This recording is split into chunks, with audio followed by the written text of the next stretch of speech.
Hello, everybody.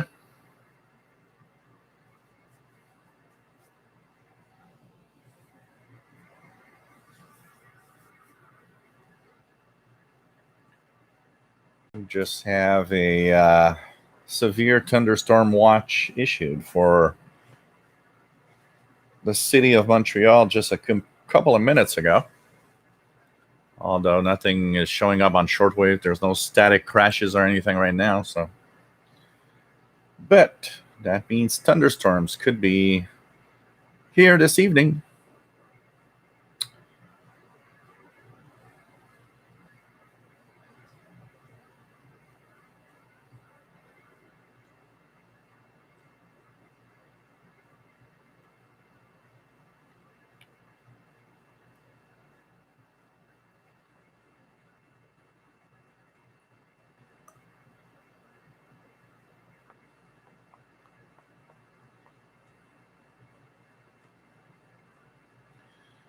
So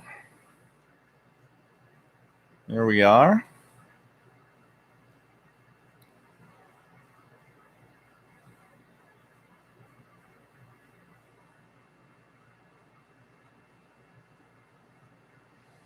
So welcome aboard, everybody. This is the Shortwave Radio Live Show. We are on the Friday edition.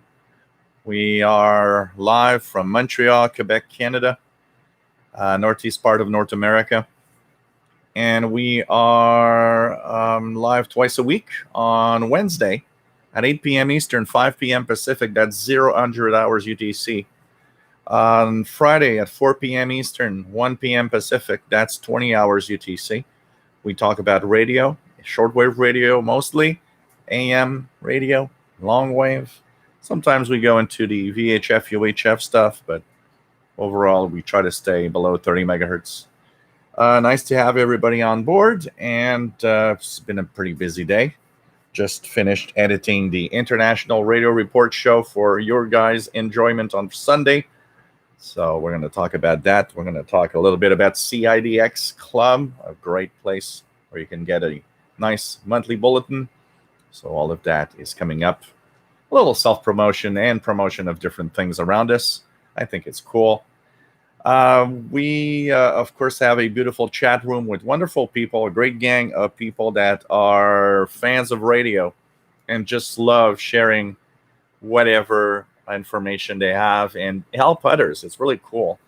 There's when this is over, there's a Facebook group you can add to also. The Facebook group is wonderful. It has a lot of great people also. We're getting close to 1,000 members. We are something like 18 or 17 members away from 1,000 members on the Facebook group, which is growing fast. And I am going to share the Facebook group link. Here we go. Please answer the questions. If you join in without answering the radio questions, you're not in. It's very important. So the Facebook group has the same name as the channel here, official SWL channel. And it is where the party continues when this is over. It's really cool to be here. And have fun together live. But when this is over, where do you head to? Well, you head to the Facebook group where there's a lot of people sharing what they're listening to, pictures of their radios, some with new radios, some, taking pictures and videos of what they're listening to outside and in the field. It's a great place to ask questions and learn about radio. Great bunch of people. And always really, really cool to be there. I post regularly things. I try to answer questions sometimes. I try to interact with people. I post what I'm listening to. Sometimes I post some links to my YouTube videos. So hope that you really, really like this. And it's nice to have you on board. So we have Bobby Burgess, WA5107SWL in Morgan City, Louisiana. Esteban from the Canary Islands. Nice to have you here listening to Radio Romania, beaming to North Africa in Spanish. Cool. StarTech Jellycomb. Nice to have you on board. Where are you located? Rob Fiducia, nice to have you on board from Phoenix, Arizona. René Charbonnier from the Netherlands, nice to have you here. Levi Nathan, nice to have you on board from Israel. Matt, MDK2, nice to have you here from Colorado. Edicarius, nice to have you here from Texas. We have John Pickney from Oakville, Virginia. His AM radio call is W3XWT. We have the NL13851 from a very cold Netherlands, apparently. Here it's 30, close to 30 degrees Celsius, upper 80s, not far from the 90, not far from 90s. Shitty Pyro 90, nice to have you on board. Dijon, nice to have you on board from German Nerd Sea. Awful weather, but good DXing, at least. You know, when you have awful weather, the radio is cool for that. You listen to the radio indoors and just enjoy a great moment. Tom DXer, nice to have you on board from the lower Hudson Valley, New York. PLF Radio, bonjour et bienvenue de la France. C'est toujours un plaisir. Plaz, nice to have you here. Shady Pyro 90 says, starting to pick up north-south skip as the Super Bowl channel is rolling. Cool. I was looking at stations in 4 minutes, by the way, guys. If you want to try it, M12 spy number stations out of Moscow, Russia in Morse code, 14817 CW or 14816 upper sideband is going to be M12 spy number station out of Moscow, Russia. You should hear some Morse code in 4 minutes at 2010 UTC. So we'll be checking that out. It was kind of fun to follow some of those last week. We'll see if we can follow a few more this week. What else do we have? Catalan, nice to have you on board from Germany. Yeah, well, I'm on this side of the room because Paul the Cat is on the chair that I usually use on the Friday show. So, of course, because Paul the Cat is the master and king of the house, he has the number one choice for the chair. So if one day you see me sitting on the floor, that's because he's got friends over. Eric Cottrell, bonjour. Nice to have you here, Eric, from near Boston, Massachusetts. Pretty cool. Rob, no, we usually don't. We rarely lose power when there's thunderstorms here. Others out of Croucher's Kitchen. Nice to have you here from Massachusetts, the MLA 30 capital of the world. Hi, Brawler. Nice to have you here from Arkansas.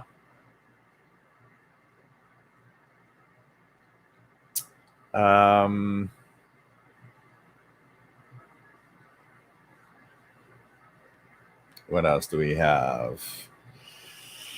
Catalan, is this the pirate version of the show? Well, we will chase pirates for sure. We'll look at what pirate stations are on the air at the same time. Right now, if I look at HF Underground, no pirates noted at this time, but we'll be checking that out. And in a couple of minutes, remember, guys, 14817, Morse code from M12 spy number station out of Moscow, Russia. If propagation is good enough, we'll hear it. We have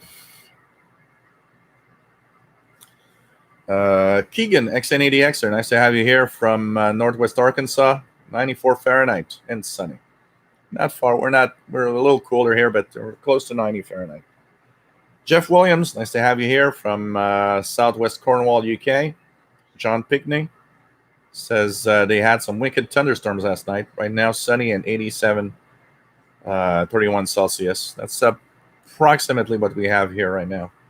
iMapper from rainy Moscow. Nice to have you on board.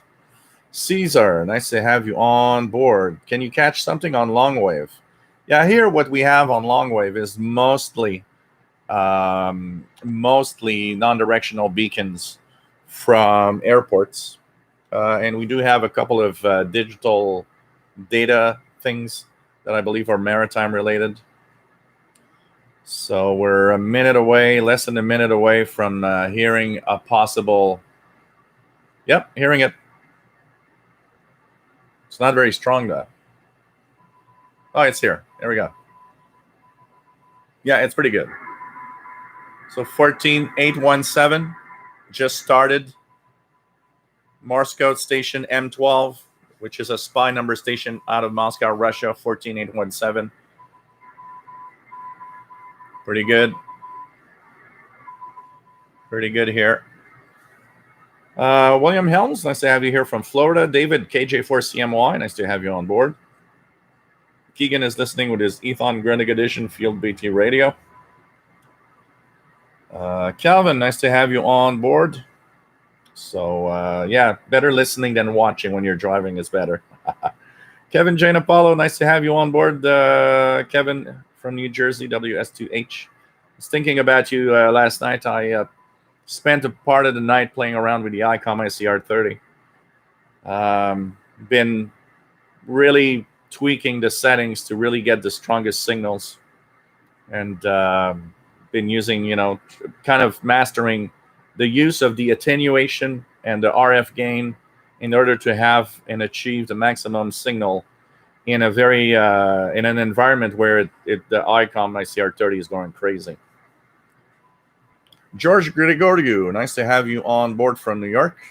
You just add an RF 2200 from Panasonic and a Zenith Transoceanic 3001. Lucky guy. Lucky guy. These are great. We have Eric Cottrell says I'm just in the process of writing a plugin for the release candidate of SDR Uno and found a bug already. Yeah, cool. Yeah, well, it's 1.4 is still a release candidate, so it's still trial software. I've seen different people talking about different bugs that they've seen on 1.4. So, I'm staying at 1.3 for now. Wolfgang Platzer, nice to have you here, Wolfgang, from Southern Austria. Just testing his new mini whip and comparing it to the MLA 30 Plus. That'd be interesting to test in a environment where it is quiet. It'd be interesting to see how they compare against each other. Dexpara 74 from Germany. Nice to have you here. Shannon Harvey, some guy that I know from somewhere. Nice to have you here. Sheldon from Greenfield Park, Quebec. Eric Cottrell, the Facebook group should have been named Official SWL Facebook Group. Rick Sader, nice to have you here. Rick from Milwaukee. Mo Firo, nice to have you here from Germany. We have Plaus, that is N5UWY. Herbert Schultz, nice to have you here from Bavaria, DL5HS. Tony Turtle, nice to have you here from Michigan. Legion says, internet here is too slow to really support the live stream. I'll enjoy some shortwave this evening, and we'll tune in next week when I'm back home. Yeah, what you could do is force the stream to the lowest setting possible in the video. It might actually work, even though the video will not look very good. Bobby Burgess trying YouTube on a new edge. NL 13851. Maximum temperature in my garden today, 11.3 Celsius. That is cold. We had some really cold temperatures just a few weeks ago. It's crazy. We've been kind of alternating between really cold and really hot, which is crazy. So I'm already ended for 14817. The next one is 13417 if there's traffic. That message was very, very quick, so I'm not sure there's going to be any traffic. But if you guys want to try it in 16 minutes time, 13417. 13417 is the next. M12 from Moscow, Russia. I'm going crazy. I tune in these frequencies and I hear Morse code even though there's nothing there. Eric Cottrell says 10 meters, 6 meter handband has been open at various times this past week. I've seen a lot of reports. I've tried 6 meters once or twice, not heard anything. I did see that 11 meters, the Super Bowl channel, 27025, channel 6, was actually had some activity. Richard Story, nice to have you here. Well, we're not here talking about Windows, so take a look at my Windows and computer channel for that. But there's going to be some interesting changes next year for Windows 10. Brooklyn Brooklyn John, sorry. Nice to have you here, KD2LUC. Ian, nice to have you here from Baltimore. Ian, I want to know what folks... Whoops, I lost the... I hate it. Sometimes it jumps. There are little things that sometimes... So Ian says, I want to know what folks around the world are listening to and the equipment they are using. So, we listen to all sorts of things. And we listen to some broadcasts. And there's a lot of different equipment that people are using. How about a question here that we'll share? What is... So, without mentioning all your equipment or all your listening, what's your favorite type of signal that you listen to, be it a station of international broadcast, a utility, or whatever? And what is your favorite radio that you use to tune around? How about that? Your favorite listening and your favorite radio to tune around the bands. So I'll start, of course. I would say that my favorite type of listening is... I'm pretty shared. I'm listening to everything in general, but I do tune... I'd say if I have to choose what I tune the most, I tune a lot the international broadcast bands, I have to say. My favorite radio would be my software-defined receiver by SDR, the RSPDX, that I would use. But I listen to a lot of stuff. I listen to utilities. I listen to ham radio operators. I do use a lot of portable receivers, especially outside. It was fun last night. I was listening to Radio New Zealand 13840 coming in really well with the C-Crane Skywave SSB. It was fun to listen to that outside. Kevin Wood, nice to have you here from Nova Scotia. Mark Fisher, nice to have you here from Southern Illinois. Arcadarius says, remember this rule, cats rule and dogs drool.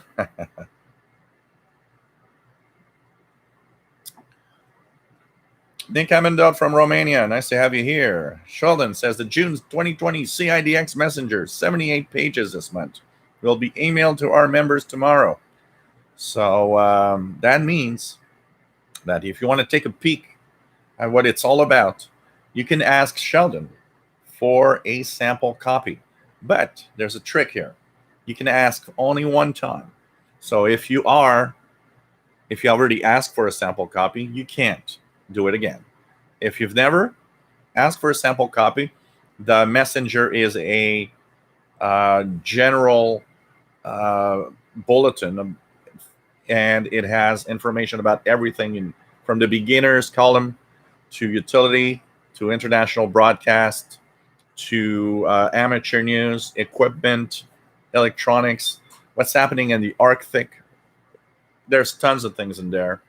And it's a fantastic publication to actually get. So what you can do is sample, put it here, a sample copy messenger can be asked. Sheldon will be happy to send you that. CIDX Club at yahoo.com. And if you like what you see, well, there's a very small fee.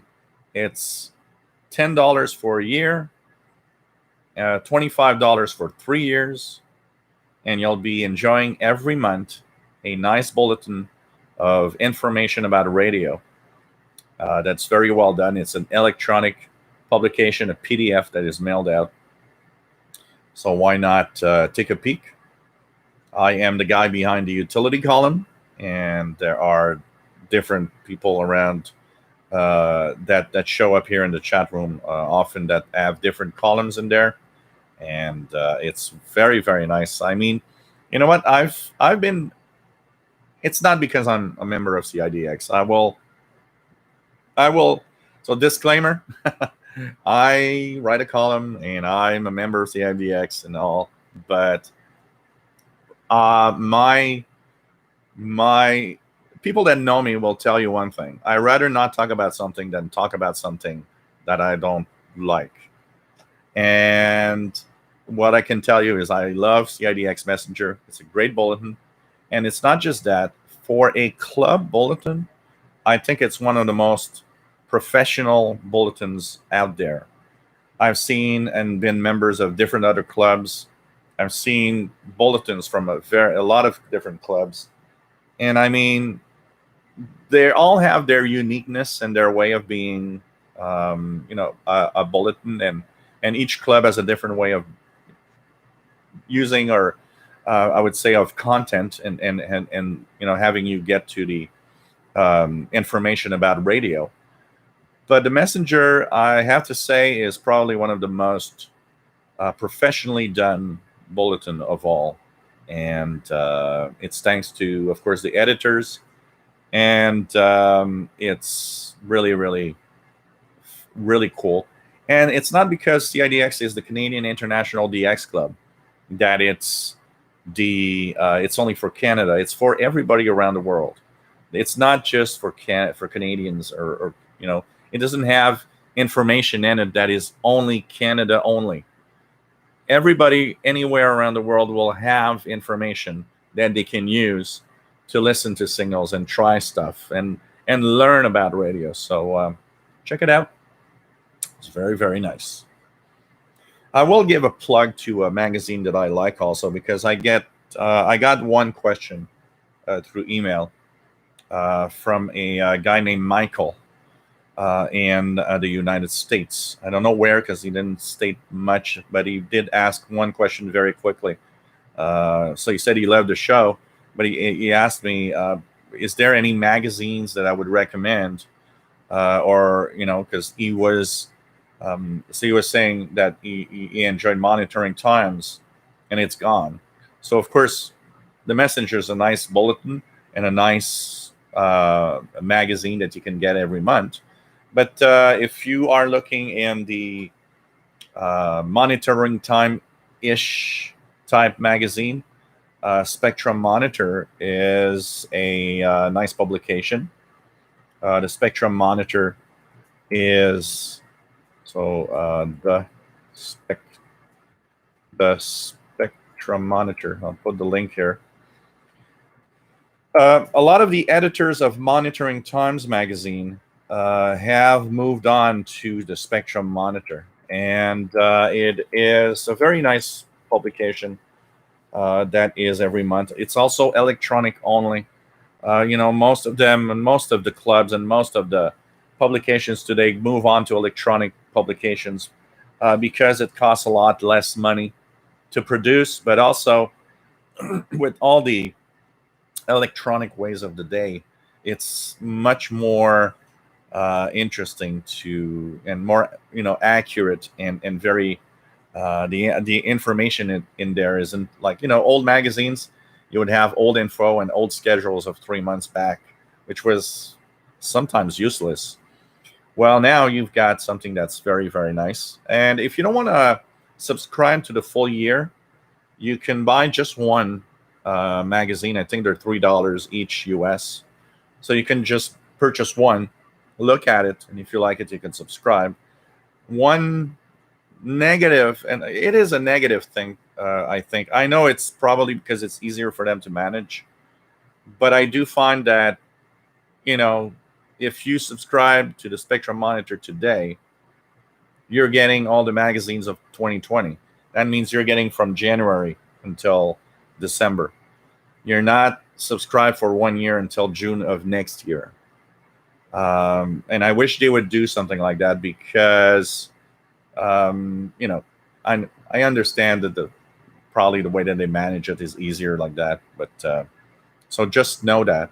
So what you could do is, if you don't want to have the older magazines, what you could do is buy the $3 editions every month, and in December, when it's time to renew for next year, you could subscribe for the 2021, the full year of magazines. It's nice. It's a very nice publication. I've been subscribed for at least 4 years. I would say 3 to 4 years, and it's a very interesting magazine, and it has the feel, the look of Monitoring Times. And while I'm at it, you know what? There's a wonderful show. Yes, one of the best in the world, I would say. It's the International Radio Report. It's a show about radio that's 30 minutes. It airs on a Montreal station here that's called CKUT on 90.3 FM in Montreal. The International Radio Report deals with local and international radio news of all sorts. And it is on Sunday at 14:30 UTC. That's 10:30 a.m. Eastern Time. So local people from Montreal and around can listen to the station directly on 90.3 FM. But if you're you're not close to Montreal, of course, you can stream CKUT at ckut.ca. So ckut.ca. It's a place to go. You can stream from there direct. And if you go to CKUT, you can look at archives and listen to the last 3 months of shows on the archives of CKUT and enjoy the shows that you've missed. You can, for example, after this live feed, go to listen to the show of last week. And me and Sheldon have recorded this afternoon our next edition that's coming up this coming Sunday, June 7th. For some reason, I'm all mixed up in my dates. And it's really, really a nice show. I'm happy to be part of it with Sheldon, and we have a great. This coming Sunday's show is a great show of information about radio, and hope you enjoy it. So, promotion of everything is done. Let's continue. Joseph Ickenbaum, nice to have you here from the Bay Area, California. Shady Pyro says, looks like Skip Up My Way went away, not hearing 6 now. Bill Mead, nice to have you here from Pennsylvania. PLF Radio, there's also these frequencies, 4895, 5340. Yeah, absolutely. I didn't mention them because of, I should have, because a lot of you guys are in Europe. Here in North America, these two frequencies would not propagate, so I didn't mention them.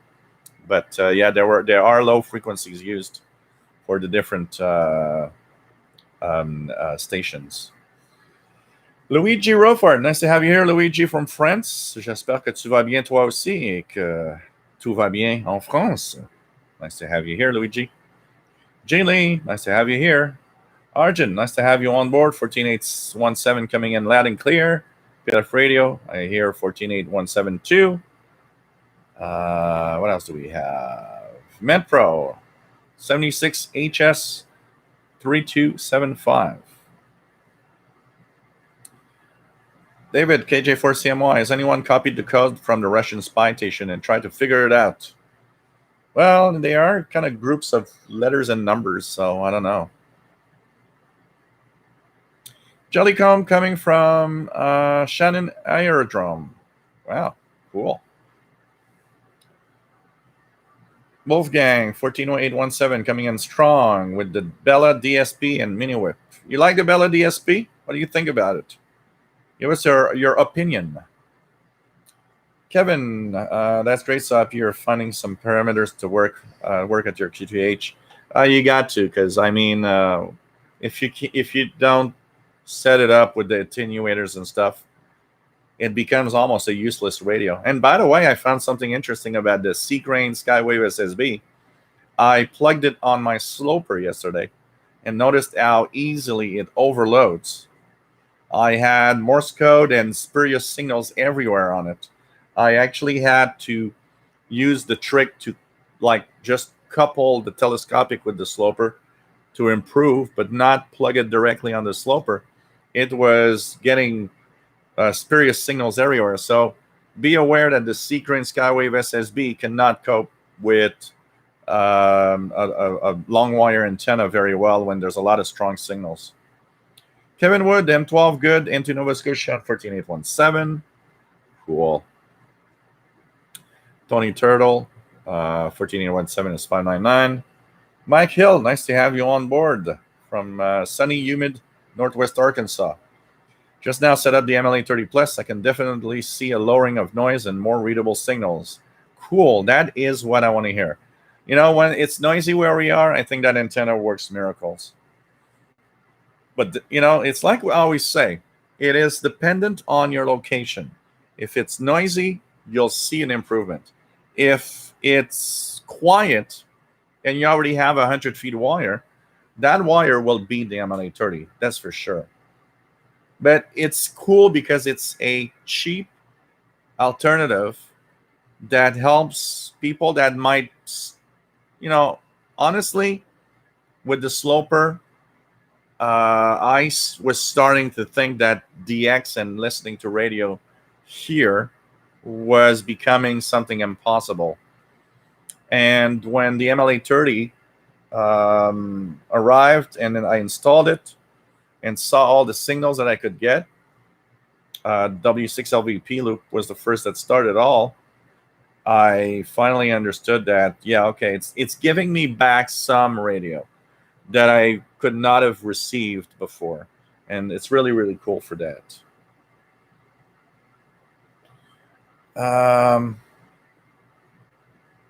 What else do we have? So nice to have you on board, MedPro from Morocco, Mohamed. Nice to have you here.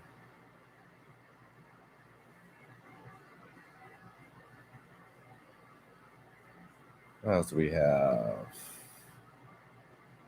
Let's just go down. I'll try to catch up in the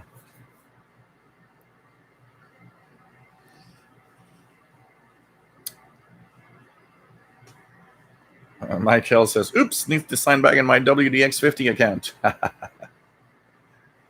PF Radio says, according to MQSL.com, the 6, 4, and 2 meter are open. Matt says 6 meter was open countrywide the other day. Cool. And you heard for the first time. It's always cool. Always cool to have the... it's always cool to have a band that you never really heard anything. I still remember the first time I heard a signal on 6 meters. I was using my Pro 2006. My Pro 2006 scanner. And I scanned 50 to 54 megahertz.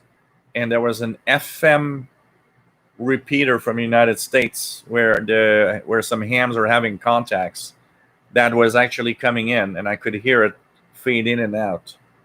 And that probably must have been somewhere in the 90s. And that was the first time I had received anything on 50 megahertz. And I was really, really happy. And then it took a while before I listened to anything on 6 meters. And then with Sporadic eSkip, I started checking it out and heard when the digital modes were getting more popular in JT65.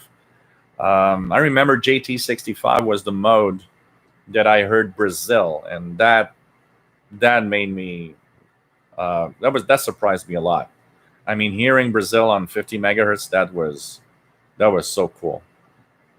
And I remember on Morse code hearing Mexico, probably in that same time a few years ago. PLF radio, the black radio behind you looks like the Sangean ATS 909. Yes, the one here on the this side is the Sangean ATS 909 without the X. The one with the X is here somewhere in the back, but it's not. You can't see it. What else do we have? Wolfgang says, I will let you know the comparison. At the moment, I am with the RSP1A and the Solar. And at the moment, the Mini Whip is much better than the MLA30 Plus. Kind of interesting. But last Sunday, the MLA30 Plus was much better than today in the same setting. It could depend on the frequency you're listening. It's not impossible that on some frequencies, the MLA30 Plus is better, and on some others, it's the Mini Whip. Matt Reader DX, sir. Nice to have you here. Good evening. Favorite signals, nothing specific because I like all bands. Favorite radio outdoors must be XH Data D808. Indoors, the ELAD SDR. Cool.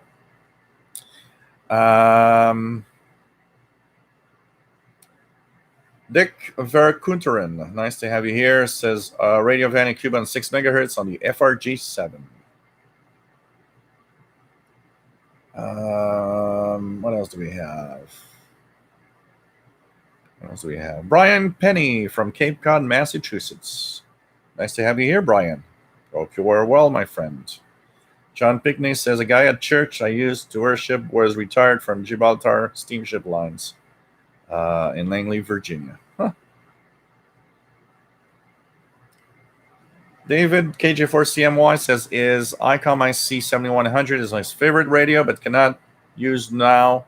No external antenna. Favorite broadcast station is Romania, but do a lot of listening in the ham bands. Wolfgang says, I have to check the settings tomorrow and see how they compare when I'm in the garden shack. Then I will check the two of them. FRG 7700 and compare it to the 15-meter long wire. What else do we have? Eric Cottrell recently got the ICOM IC7100 for mobile use. Cool. Always fun to have new toys to play with. Hunter's Autocratcher's Kitchen says, the best thing I found with the MLA30 was to trust instincts in installations and setup and take in a little bit of everybody's advice. Lots of experimenting to do, but very impressed so far. Yeah, it's not that it's a complex thing to install, but, you got to look at it. And like I say, we got to be careful sometimes in comments we post on groups because not everybody's at the same level also. Artist Ollie Croucher's Kitchen, MLA30 is the best friend of the Grundig Satellite 800. Matt, MDK2, hard to say my favorite broadcasts are WWV, holds a near and dear place to my heart. Eric Cottrell, also listen to a lot of stuff. My favorite receivers are the WJ87118 and the ICOM ICR 8600. Radio Lens, nice to have you here from Vancouver. Wow, Keegan heard a lot of FM station. You're really into a lot of FM DXing from what I see, Keegan. The cost for the CIDX bulletin is in Canadian dollars in Canada and US dollars in the US and around the world. Same price, $10 for a year to $25 for 3 years. And for the Spectrum monitor, the prices are US. Old Radio Man, nice to have you on board from Northeast Tennessee. I listen to the international broadcasters and utilities. And the rigs are ICOM 7100 and ELAD FDM S2. G3ZEN, nice to have you here. Listen to my radio for almost everything I can receive on Oman, the Netherlands. And my favorite receiver is a Ubit XV5. And I have to look that up. Wolfgang loves all radio bands, shortwave, medium wave, especially. Pity there is not much action on the tropical bands any longer. Yeah, they are much more quiet than they were, absolutely. Mike WDX50, my noise level has really improved, so it's pretty cool. The MLA30 is amazing for that. Matt had his first really solid copy of KBS World's English broadcast of the year today. Cool. I need to try it tomorrow. 15575. Summer is pretty much the time to listen to that, because once we get past the solstice, this at late June, KBS World Radio will be fading out quite fast on that frequency. Kevin Janapalo says, I would say late night medium wave DX listening on my CC Radio 2E. Second, WRMI when they are playing blues and international station relays on my XH Data D808. Cool. Erica Charles says, I've seen comments that the IC7100 makes a good bass radio as well. Cool. These are things that a lot of people want to know. John McClure, nice to have you on board, my friend. Luigi says he listens to a lot of stuff. Ham bands and pirate stations are my favorite. And also he listens in with his Yaesu FT817.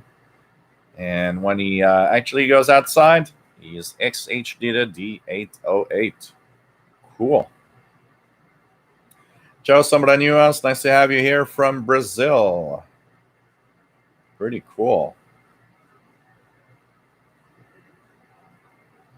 Wolfgang loves his FRG 7700, the FRG 7, Sony ICF Shortwave 100, and Belka DSP, and of course the RSP 1A, so it's pretty cool. Arjun says, my favorite radio is the ELAD FDM Duo R receiver, and I prefer listening to international broadcasters, radio amateurs, and utilities. Cool. Wolfgang says, really like the Texan PL360, which arrived yesterday. Looking forward to the XH Data. You're going to like it.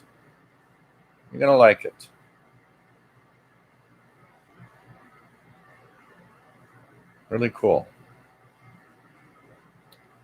Joe Rodman, nice to have you here from the Chicago area. Eddie Essex, is that a spider hanging from the ceiling or a reflection, or am I seeing things? Yeah, you're probably seeing this little hook here. It's a little hook for, they have these flying pigs and cows and stuff, and planes. Well, that was the hook for a flying plane and flying pig that I have somewhere probably, but it's been here ages. So you guys have seen that little hook.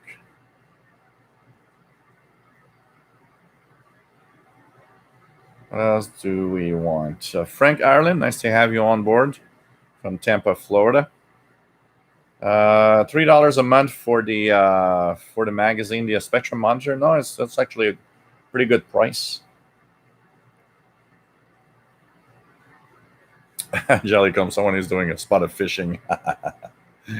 Oh man, there should be an aquarium and some fish. Andy Colley, nice to have you on board. Today's drink is vodka, juice, and 7-Up, Diet 7-Up. So we'll check that out. Recording of KJZZ on YouTube channel. I'm jealous. I never hear anything on the FM band here, but we got to say that the FM band here is super crowded.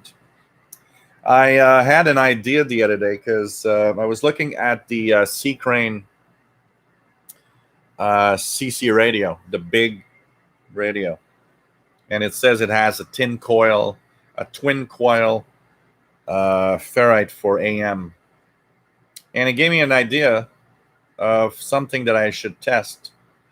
I got the Super Radio 3 here from GE, and of course I personally find that it's kind of a little crappy in what it is and kind of cheapo in its design, but still it's supposed to be good on medium wave. And I got an idea that I should bring out 3 radios that are supposed to be pretty amazing on medium wave. The twin coil CC radio, the XH Data D808, because it has a longer ferrite than the average portable. So I've seen a lot of people using it as a medium wave DX radio. And I thought, why not take out and dust off at the same time the GE Super Radio 3 and compare medium wave on all three of them.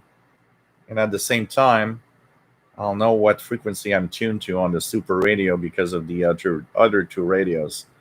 So it's going to be interesting. And of course, I'll throw in that AN200 loop here that you guys see, which is going to also be used to see if it enhances anything or makes it better.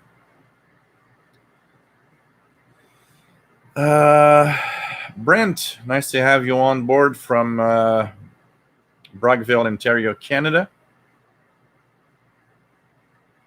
Nice to have you on board.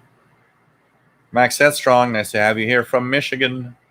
Eden Rabbit, nice to have you on board. That's pretty good, the distance that you made with these stations, Keegan. Cyberplier 1, nice to have you on board, and says listen to the broadcast bands, hams, and hairband, mainly on HF. Radios I like are Texan PL880 and XH Data, also the JRC NRD525. Keegan says KCRW, farthest catch ever, farthest west catch ever via eSkip. Beating is a 7-year record. Tijuana. Wow. Backspar 74 currently have a Bonito Mini Whip antenna on this Kenwood R5000, and he is satisfied. Cool. KJ Walden, nice to have you here from the Netherlands.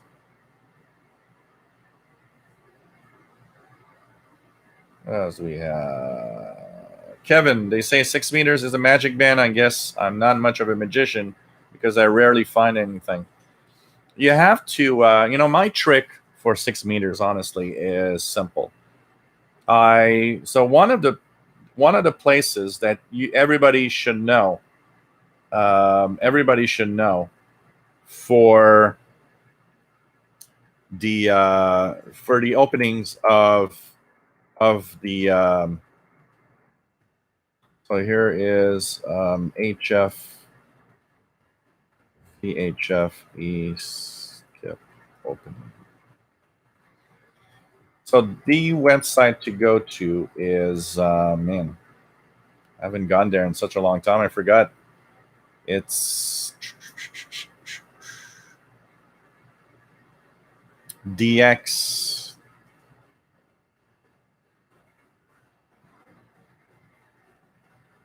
Let me just check it out here. So dxmaps.com. DXmaps has the most information that you need to know which bands are open. So I'm going to share it here.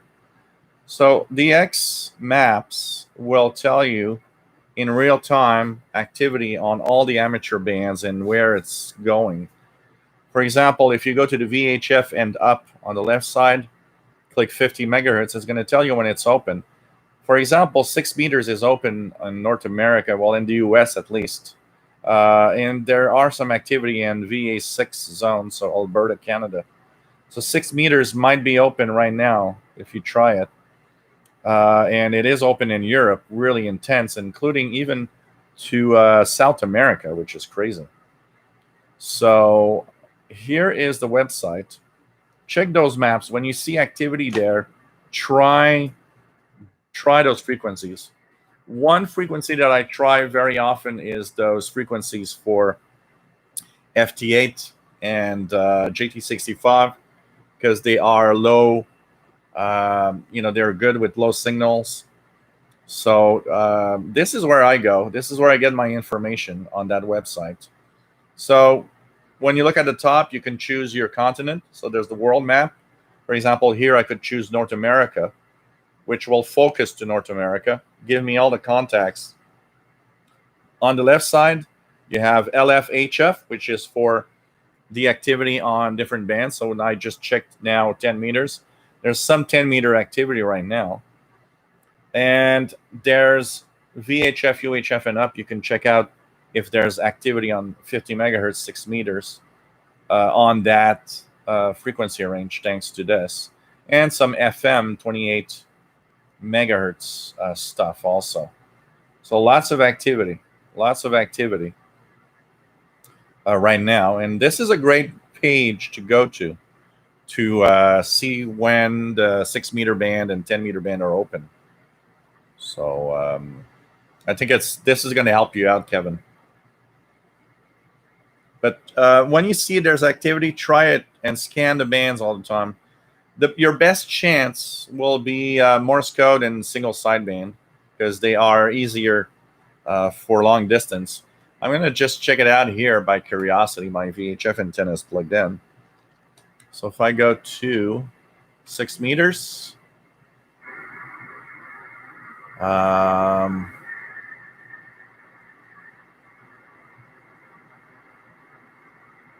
sometimes there's some beacons that you can hear also. So I can't say I'm hearing much right now. There doesn't seem to be much activity.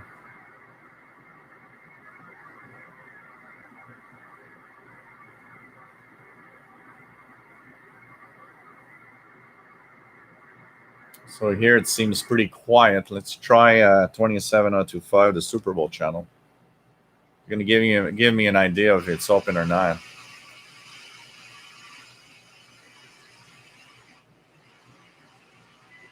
Yeah, 27025 doesn't seem to have a lot of activity here. So it's open in the U.S. and part of the U.S., but it's not opened up to here, up here in Montreal, from what I see.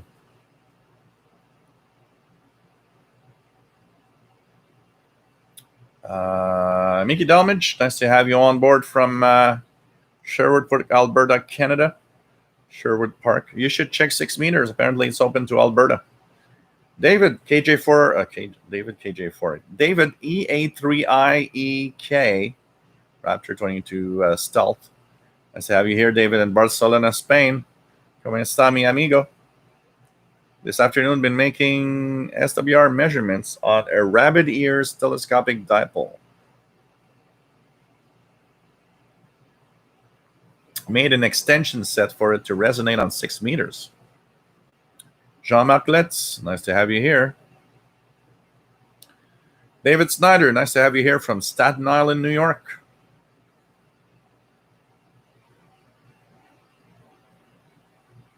There's Ali Crafter's Kitchen, loves listening to hams and utilities and SSB. Favorite receiver, Ali Crafter's SX42, because it has no product detector and you have to tune everything manually for SSB. Cool. Rufus Newt, nice to have you here from the Laurentian Valley, Ontario. Go down. So thanks for sharing your logs of FMDX, Keegan. David Snyder, 9455 S9 on his SDR player, SDR RSP1A. With some music for this WRMI. Tony Turtle Boris the spider. I should hang a spider there. Everybody would freak out every time. John Edwin Snyder, nice to have you here from Texas. Dusted off his old JRC NRD525 and getting back into the hobby after 40 years. Well, welcome back and hope that you enjoy it. After 40 years, you'll see that it's changed a lot, but there's still tons of stuff that you can listen to. Talking of stuff we can listen to, we have in 7 minutes 2 stations that are spy number stations. Well, there's actually 4 in total. So maybe I should. Can I copy this like this? No, I cannot. I can. I think I did. Copy text. So here is. What does it do when I do this? Oh, this is good. Next station. So I just posted the I just posted the next frequencies and stations you will hear that are SPY number stations. S06, 7315 AM or upper sideband. S06 is called the Russian Man. It's a male voice with USB plus carrier. So S is for Slavic. And so that's one. You can also listen to M12 Morse code on 11144, XPA2, which is the digital signal on 13462 upper sideband. And of course, there's the Cuban number lady on 11635. All that in 5 minutes. So that's a lot of stuff to try and listen to. You guys in Europe, 7315, you should try that. You guys in Europe should hear that one. As for in North America, we should hear the three others. The M12 on 11144 in Morse code. The HM01, which is a Cuban number lady on 11635. And XPA2 on 13462 in upper sideband. I will park myself. Actually, I'll put both of them. 13462 upper sideband. And in VFOB, I will put 11144 CW. So 11144 and 13462 are the ones that I'm trying at this time. And I could actually see on the SDR that Gander Radio Weather from Gander, Newfoundland is actually coming on 13270 upper sideband. So we'll be trying that. These are, except for HM01, they are all out of Russia, near Moscow, Russia. And they're all SPY number stations. So like PLF Radio says, 4 number stations at 21 UT, so 3 minutes time. Mike WDX50 at the Kenwood are... I lost it. Sorry, guys.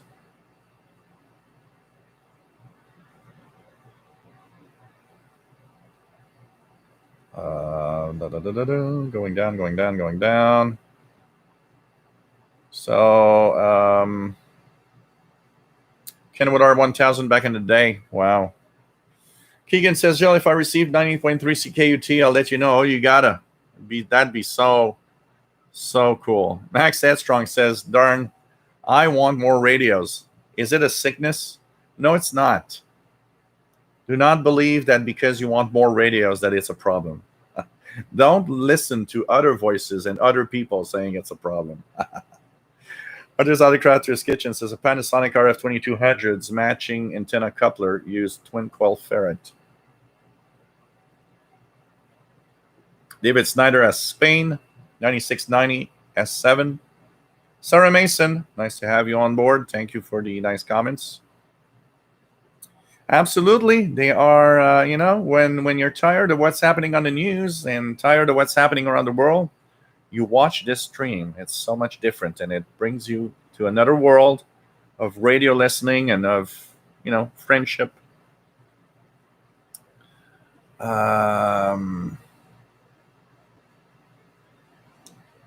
Luigi says, I can have a Texan PL 880 for a good price. Do you think it brings something interesting compared to the XH Data D808 and the Sangean ATS 909X that I already have? I don't think it brings more to the hobby, if that's the question you would ask. But it's, you will have mostly another good radio. But it's not going to be... I just heard some beeps. It's not better. They're all pretty much, I would say that the PL880 is probably equal to the XH Data or the Sangean that you have. So, at that level, these radios all perform pretty much the same. It's a question of having different radios, mostly. I would get the PL880 just because I want to have one, not because it's going to be better than the others. PLF radio, try the medium wave band with the Sinji and ATS 909X as a long ferrite antenna too. Okay, we're gonna check that out. I'm gonna bring those radios out, and I want to do some medium wave stuff for sure. I think that could be very, very interesting. Receive stations that don't receive with other portables, even the DXH data. Huh. That's interesting. I'm gonna check it out. I'm gonna try it out for sure. PLF. Thanks for the info. Rodolva 65, New York City. Nice to have you here. And here we go. These stations are on. I'm hearing XPA2 on 13462. And I'm hearing the Morse code on 11144. The Morse code on 11144 is stronger than the XPA2 on 13462. But I'm hearing both of the signals. Cool AM radio. Nice to have you here, Andre. Man Radio DX, there's some advice for 6 meter. If there is E-skip, about then tune to 5314 and upper sideband to hear if there's any FT8. If there is, then that means 6 meter band is active. That's pretty much what I would do also. Steve Miller says you need a Radio West, great little loop medium wave antenna. Okay, kind of interesting. Mandarin DXers, I saved 5314 because I tuned down for USB modes. And you could, and what I try also is there's a lot of hams in single sideband. I go from 50 000 to 5200 roughly in upper sideband, and if there is some E-skip and 6 meters open, you will hear a couple of Morse code and a couple of single sideband guys talking also. So 50,000 to 50,200 upper sideband, you'll hear stuff, and 5314 for the FT8. That is also a good trick. So 13462.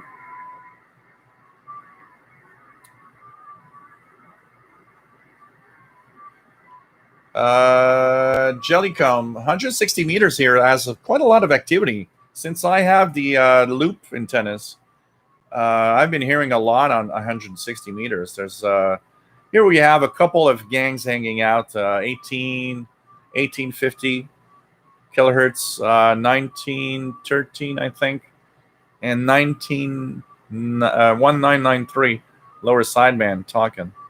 Nicoderia says, Shell hears broadcast on 6 meters, and Paul the Cat saying, feed me human and pamper me.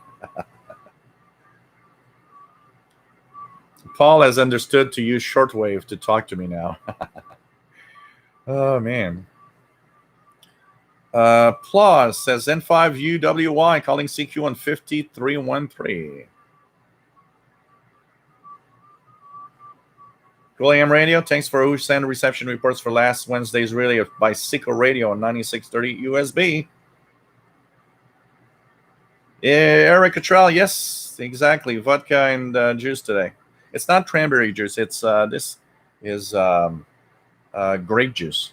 It's a mix of no, it's berry juice. It's a mix of berries. Joe Samran, you asked what frequency to check for 6 meter conditions. No, 6 meters is 50 megahertz. Joe Samran, you asked. It's above shortwave. We're in the VHF range on 6 meters. So, but if you want to check if 50 megahertz might be open, I sometimes choose the 27 megahertz CB channels for that. Coolium Radio says Sicko Radio just said more than 4 reports, not bad at all. We'll be looking for it again tonight. Shady Pyro 90 says nothing on 6 at his location. So 13462 is ended. 11144 also. I've heard nothing on 7315, but it's very early here. The sun is setting in like 4 hours from now. And 11635.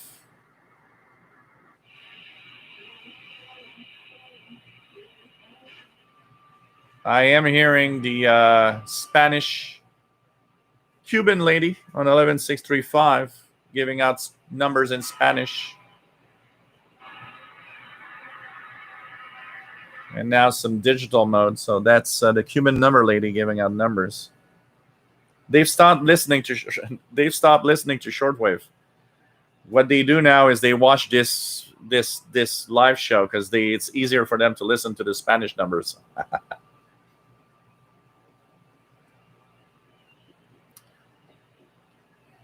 Cool AM says in about 5 minutes, Sicko Radio will relay again my live stream on 9630 upper sideband, apparently. So 5 minutes was at 5 minutes ago. So that means that somebody, somewhere, might be broadcasting whatever I'm saying on 9630 upper sideband. So if you guys want to try it out, some pirate station is broadcasting my voice right now. Matt 13462 is in the middle of the Kodar band, a good sign that it's not intended for anyone based in North America. Yeah, there are some frequencies and there are some times sometimes that you're just like saying, you know what, this is not for us.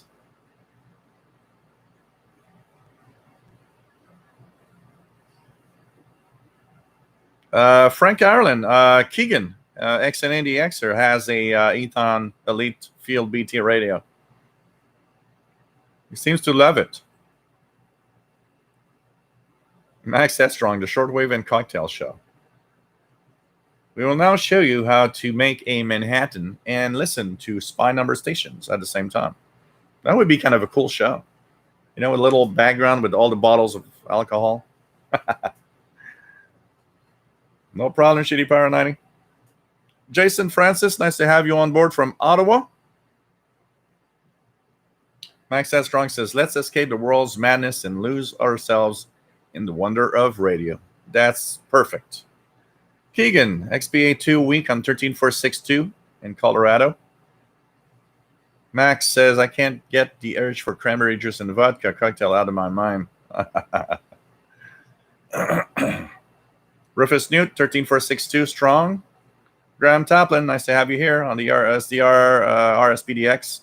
I'm not getting the peaks where signals are showing on the SP. Do you know why with the MLA 30 plus? You should. It's not a question of MLA 30 plus or not. You should see the peaks. Go to your settings. Go to your settings on that panel and play around with the... What you want to play around with is the... Let me just check it out here. So there's the waterfall spectrum base. So spectrum, you have to play with the spectrum base, first of all. Make sure that it's set correctly. So you see that there's the basics. Then you have spectrum range. Okay? So on the same line, when you go into settings, in that window on the left side, settings, you will see spectrum range, spectrum base. The spectrum range will make those peaks bigger or smaller depending on what the range is on the left side. The less the range is big, or maybe the other way around. Let me just rephrase this. Mine 25. Let me just check it out here. Yeah, so anyways, when you play with the spectrum range, you'll see that you can extend the peaks in reference to that spectrum base. And the spectrum base is also important to check it out. Maybe that difference isn't enough because you should see the peaks.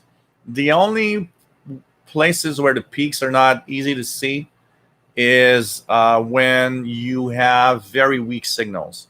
That might make those peaks a little smaller and more difficult to actually see. So play around with those two settings. Spectrum range and spectrum base. That will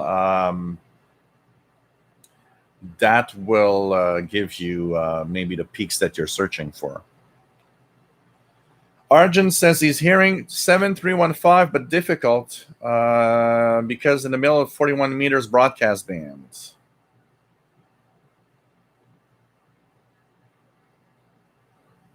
PLF radio 11144, very strong, and he hears also 13462.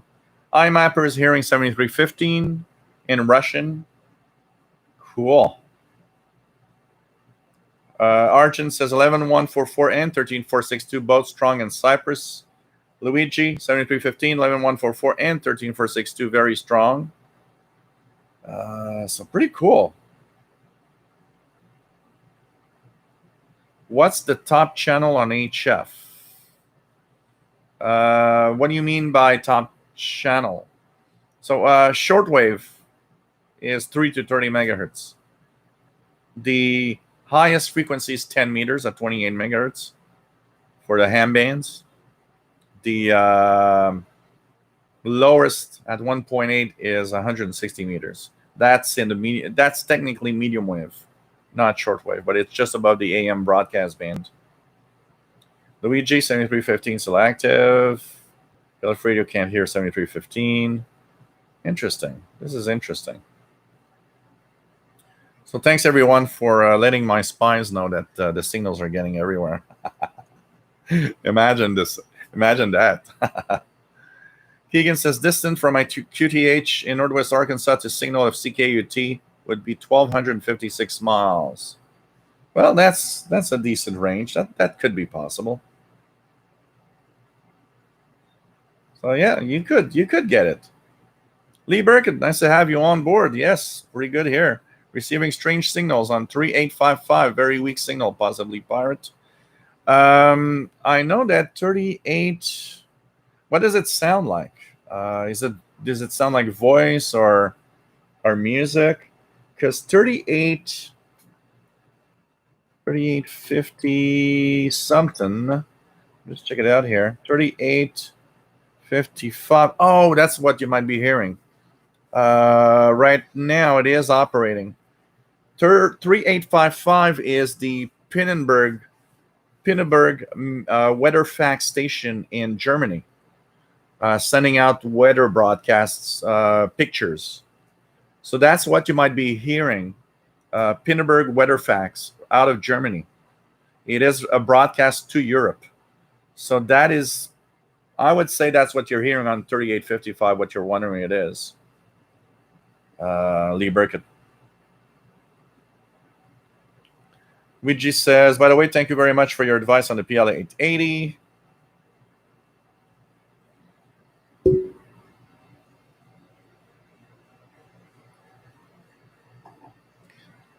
Jellycom, what is the top and bottom frequencies for shortwave? So that's it. It's 3 megahertz is the bottom, and the top is 30 megahertz. Shortwave is between 3 and 30 megahertz. Most radios put shortwave 1.8 to 30 megahertz in their shortwave scale. But technically, if we talk technical, it's 3 to 30 megahertz. Frank Carolyn has the PL660. Is it worth upgrading to PL880? I don't think you're going to get more signals, but you're getting a nice, beautiful radio. But that's a question. A lot of people that have radios will ask me, what should I upgrade to if I have this radio? Honestly, when you have a PL660, when you have an XH Data D808, when you have any of those radios, unless you really change category of receivers, tabletop or SDR, the majority of these radios are relatively in the same range, same sensitivity, and same level. There are differences, yes, but they are small differences, not enough most of the time to really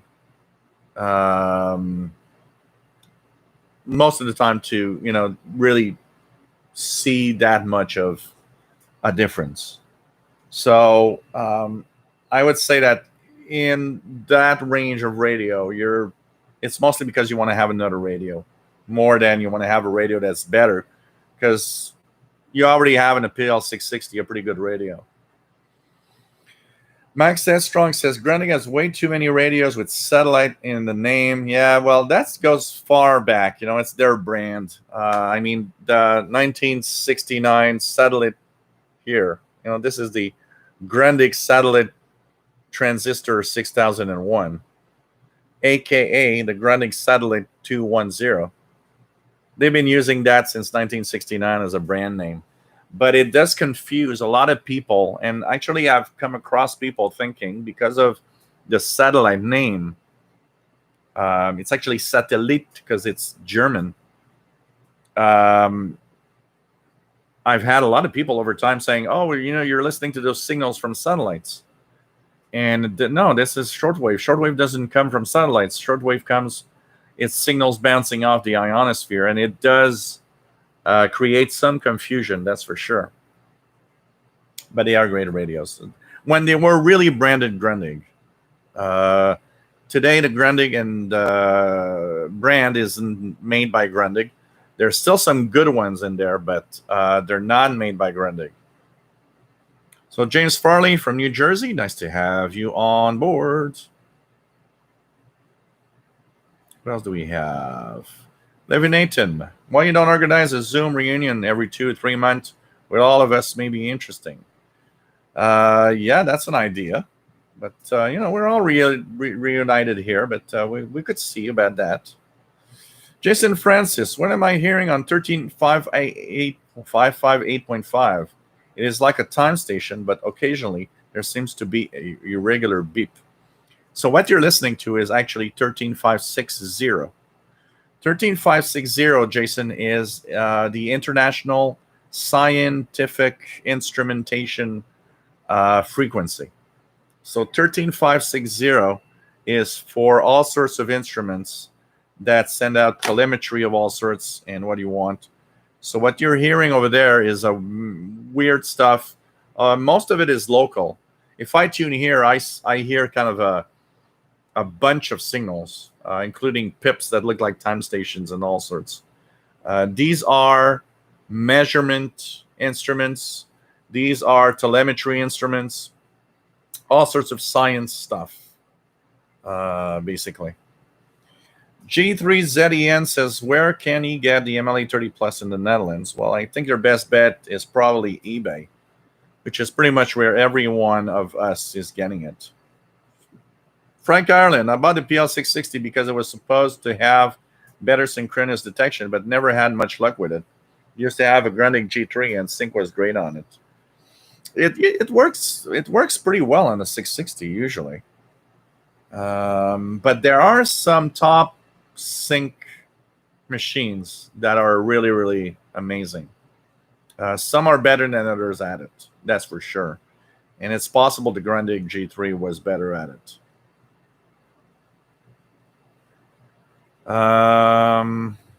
Others out of Crafter's Kitchen. Jill, some people in the other shortwave Facebook groups are now saying MLA30 is not a DX antenna. Noise with a weak signal is noise, but a weak signal with no noise is DX. I totally agree. I saw your post in the Facebook group about that. And, we all have our... I'll do a rant, a semi rant at what some people are saying of stuff. Okay, what I like about the way we are here and the Facebook group is that we're here to talk about the hard facts of something. So when I say the Icon ICR30 is very deceptive as a receiver, it's an opinion given on I used it.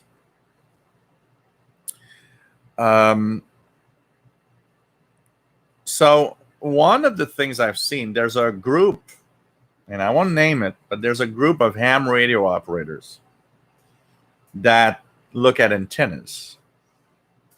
And it's funny because it's a group that they all have W6LVP loops or Walbrooks or, all the ones that are expensive.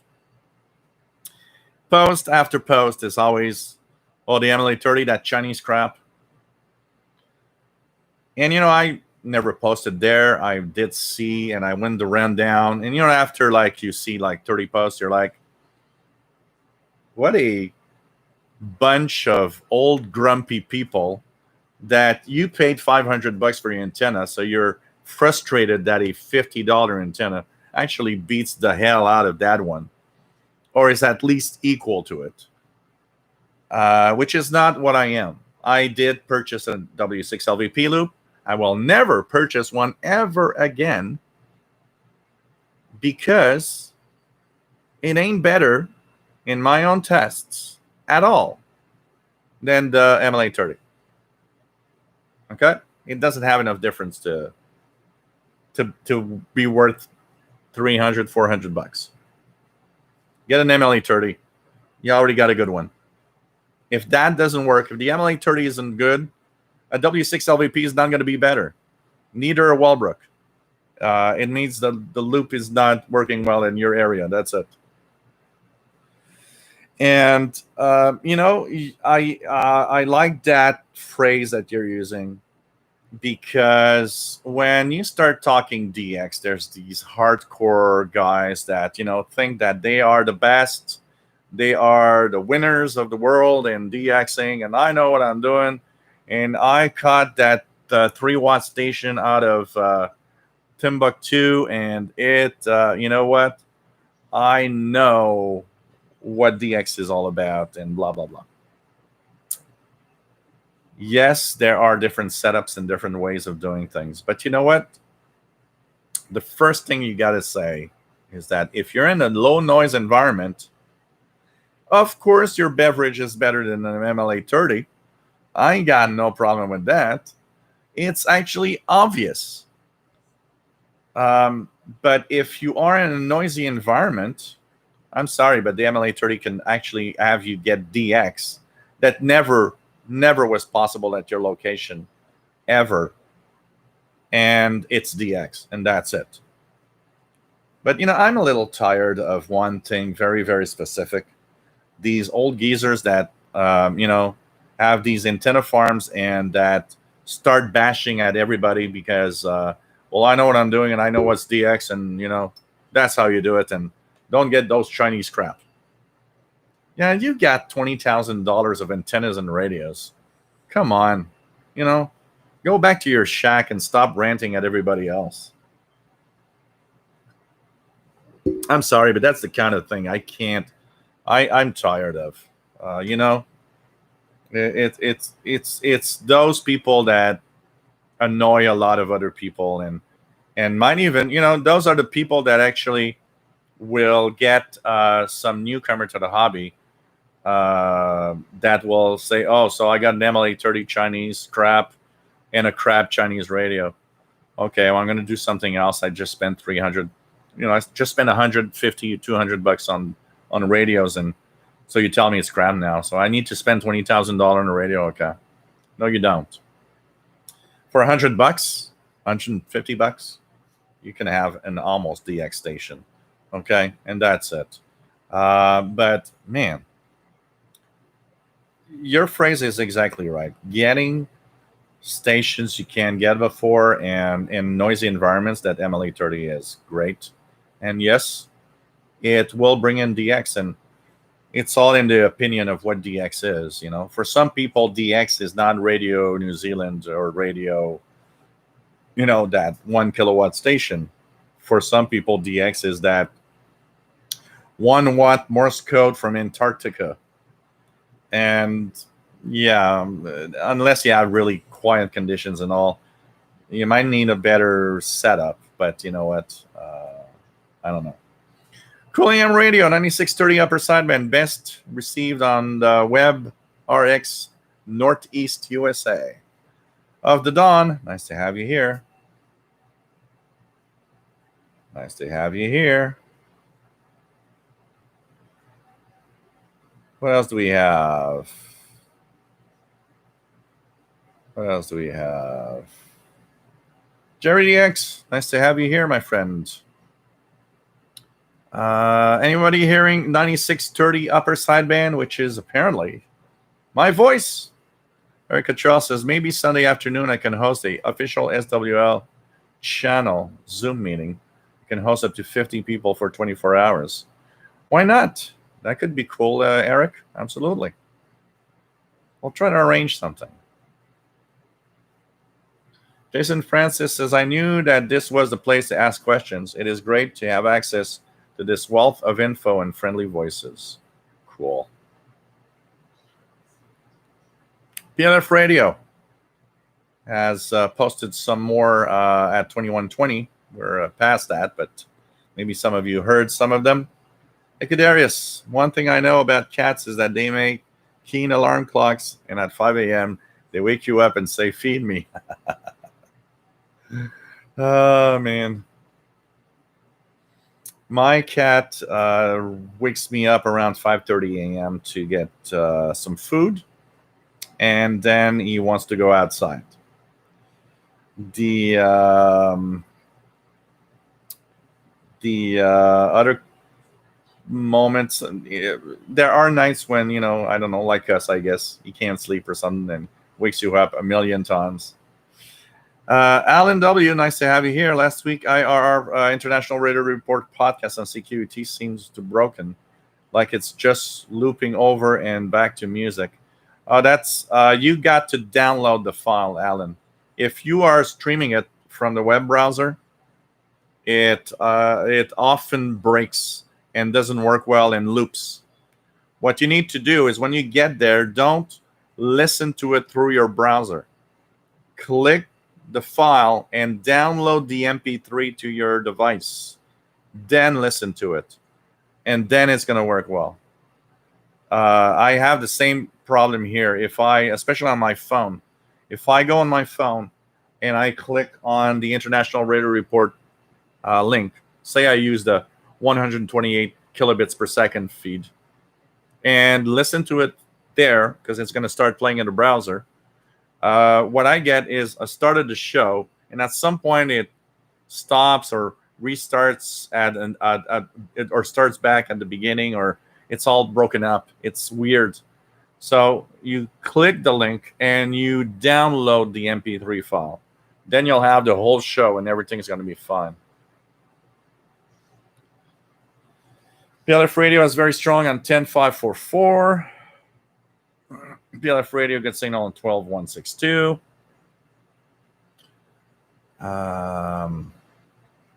Matt says, I had a phone QSO a few weeks ago with a ham in Tennessee. Very nice guy, but he had to bring up how he wasn't buying anything from China if he could help it. I kind of let that one alone. Yeah, you don't. That's the kind of thing you just don't. You don't go there. You don't go there.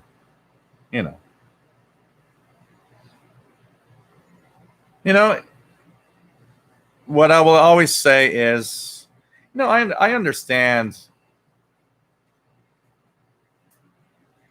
What I understand is, of course, with all this happening, there's a anti-Chinese buying spree. Here, I see it here in Quebec. People saying, let's stop buying Chinese, which is totally impossible. The way things are, they're never going to change. It's all going to get back to like it was. Anybody thinking it's going to be different, it doesn't understand the way stuff worked, and doesn't understand that because we don't want to pay for stuff, it's always going to be made in China right now. And we are part of the problem in not wanting to pay too much for anything. And so what happens is that that's interesting. I'm just going to check something here. Okay. So what is the problem here is that there's, of course, that sentiment that let's stop buying Chinese and everything, which is, I don't know. And there's still a lot of thinking that everything from China is cheap crap, you know? And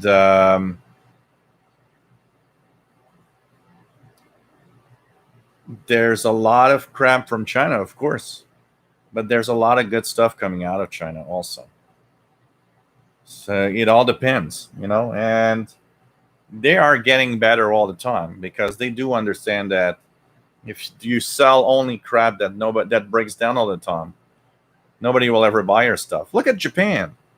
In the 50s, Japan was known to do what?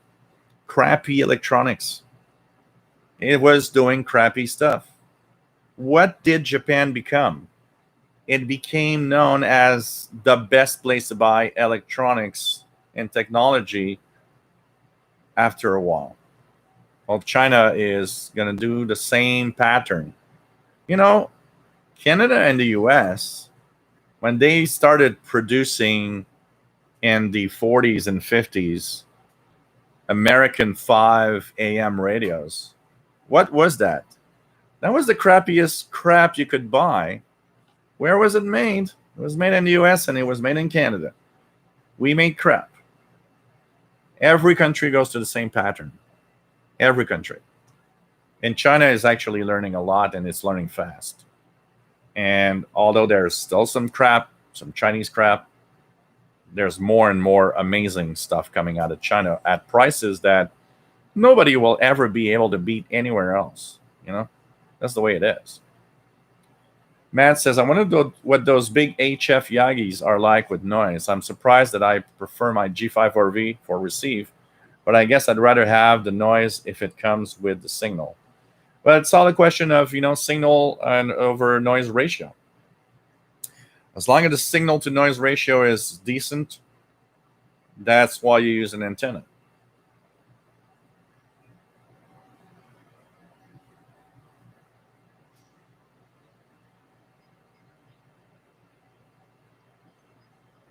Jerry DX says, I unsubscribe to a lot of geezer groups.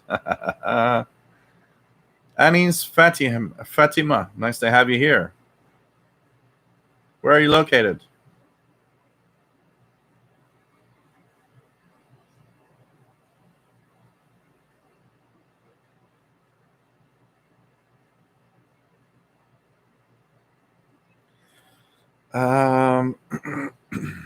What else do we have? Bubba Krampus, nice to have you on board. Says, right on, Joe, to be wealthy and look down your nose at others. That's what most of us aspire to be, not. Yeah, absolutely. Alessandro Navarro. ¿Cómo está mi amigo desde España? Nice to have you on board. Tony Turtle says, on a real noisy receiver, I select on the tuner more inductance, and it works as an attenuator real nice. Still hear a signal without noise, but then go back to right setting for transmit. We all love radio, absolutely, Max Estron. Jerry DX, you can buy 12 MLE30s as opposed to a Walbrook. Put a loop in every room of your house if you want. I'm going to do that. The guy is obsessed with loops. He's got an MLE30 in every room, on every balcony. 12 on the lawn outside. People looking at those loops all aligned. That'd be something.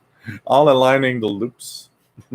And the neighbor looking and said, I don't know what the neighbor's doing, but it's very weird. Eric Cottrell says, I was amazed to see someone in Europe receiving Radio Shalom Montreal. Some of those DXers are just like crazy. They receive stations, and I'm like, wow. Real Art Uplifts. I'm going to get a mini shortwave radio because I can't use my regular portable at home for shortwave due to the Wi-Fi saturation. Max Estron, chilling my vodka and cranberry juice. Life is good. Life is good indeed. Graham Toplin, yes, that works. That worked. The SP fixed. Thank you. Cool. It's a question of adjusting the levels. Simply that. That's another reason why I need to really start on the SDR Uno software for beginners. I know a lot of you will enjoy that. It's a question of playing around, and it's not super easy. I remember one guy having a problem in SDR Uno, and I told him, well, you go into settings. And I don't see settings. And it's like, yeah, on the upper left, you have a little button. It says SETT. He said, oh, you can click that? Yeah, it's a button. If you click there, it's going to bring up a menu. And so you see that not everybody is at the same level. My tech guy side helps because I look at these things and I click on them because it's like, oh, that probably is a button for settings. But not everybody is there because not everybody is, a PC enthusiast.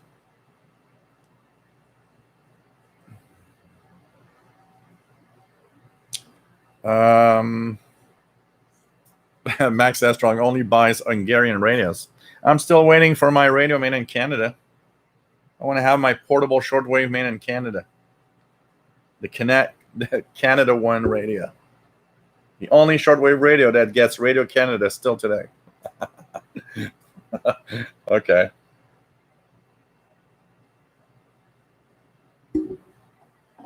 There are a few very expensive receivers that are still made, for example, in the United States, but pretty much everything is done. I'm not even sure. I didn't think I'd look at the ICOM, but until recently, ICOM did make radios still in Japan. I don't know if the latest models. Can anyone look at their latest model? Is the ICOM ICRD 600 made in Japan? Or the ICOM IC 7100, is it made in Japan? Do they still make them in Japan? Real Art Upless would pay 5 times more for Taiwanese radio. There was that time in the 80s when everything was made in Taiwan. 30X says, I think everyone needs to get along and be happy. Yeah, absolutely. VE3VTG. Yes, sir, you are correct. Back to how it was exactly. The politicians are dreaming.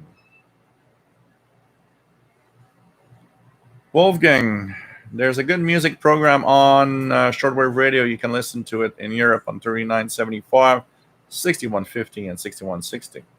Huh, interesting.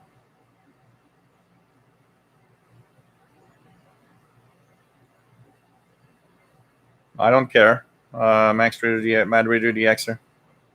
Honestly. Frank McCluskey. I need help with tuning a Satellite 800. So what kind of help do you need? Yeah, Texan is a Chinese success for shortwave radio. I remember the first, so when I got my first Texan receivers, the R9012, first of all, for $20, I was impressed. And it, of course, really helped me in getting the Texan PL600 afterwards. And I have to say, apart, it has a little bit of crappy audio and everything, but I still have to say, I was quite impressed that a shortwave receiver, PLL driven with digital display and single sideband for that price was actually so surprising in performance. Because until I purchased Texan radios, I was still in the mode where, a good shortwave radio is going to cost a lot of money. And Texan proved us different. So, okay, guys, in a minute, XPA2 11562. 11562 upper sideband. 11562 upper sideband. And if there is traffic, 9344 CW, but that one might not be. I don't know. So let's check that out. 9344 44 Morse code, M12, and XPA2 from Moscow, Russia spy station on 11562. Should start in a few seconds. Take care, Kadarius.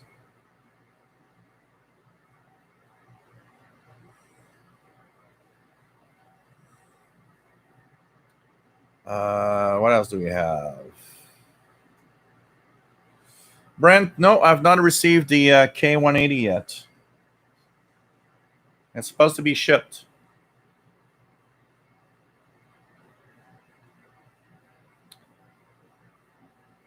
David says, on the other side of the spectrum, I love buying Chinese-made gear, especially because I also love discovering stuff made in different places, and Chinese-made gear is different.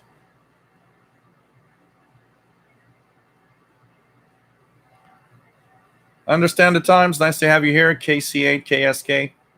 Tom in South Carolina. Got my scanner on and also monitoring 2 meters. Cool. Joe Sambranios 11900, which I believe is Voice of America. Matambali said, I'd love to have a $20,000 radio budget. As long as you stay humble and still talk to people that buys MLA 30s, I will approve.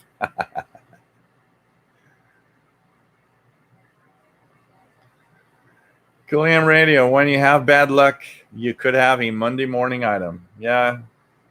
We also call a Friday afternoon item. David, Western and Japanese made stuff that I've also been enjoying during the big part of my life. For a second, I respect Sony immensely as a company that for many years was at the cusp of tech. Yep. David Snyder is receiving Saudi Arabia 11820 in Arabic. S7.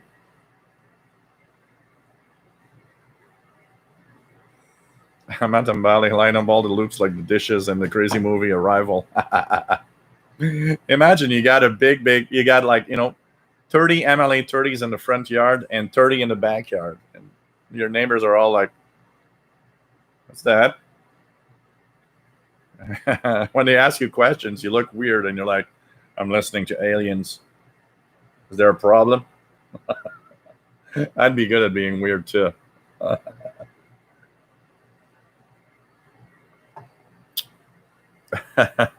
So which antenna are you using? Oh, MLA 30 number 24. What do you mean? Well, I got 100 of them. That's the number 24 today. Andrew the DXer says, I have received medium wave USA stations in the car radio here in the UK. It needs good conditions though. Yeah. It's like, receiving European medium wave stations.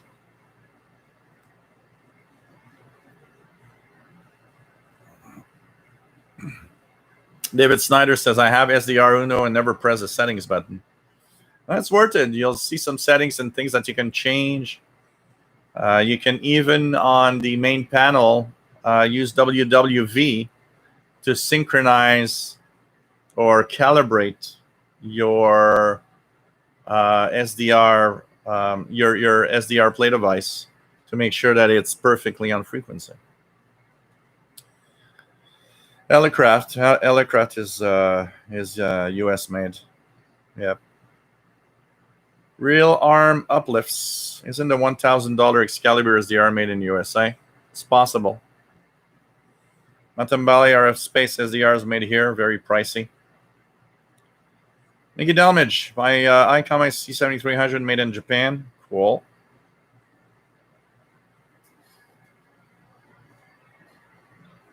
Frank Carolyn, my MLA 30 Plus on my Lanai allows me to listen to shortwave in my living room. I use a flat cable run under the window to get from Lanai to the living room. Cool.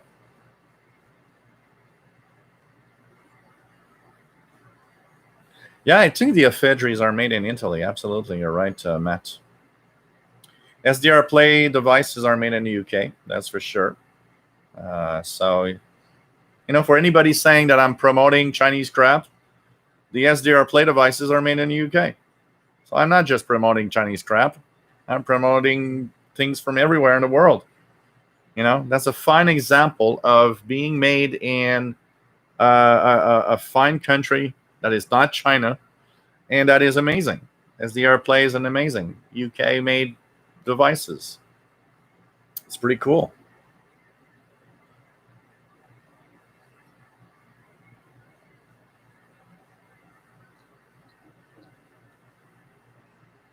A lot of components are made in China. Actually, the other side of all of this is that, all of those Japanese or US made devices are made with components that come from China for the most part. That we have to understand also. David Snyder, 15770 WRMI with fading.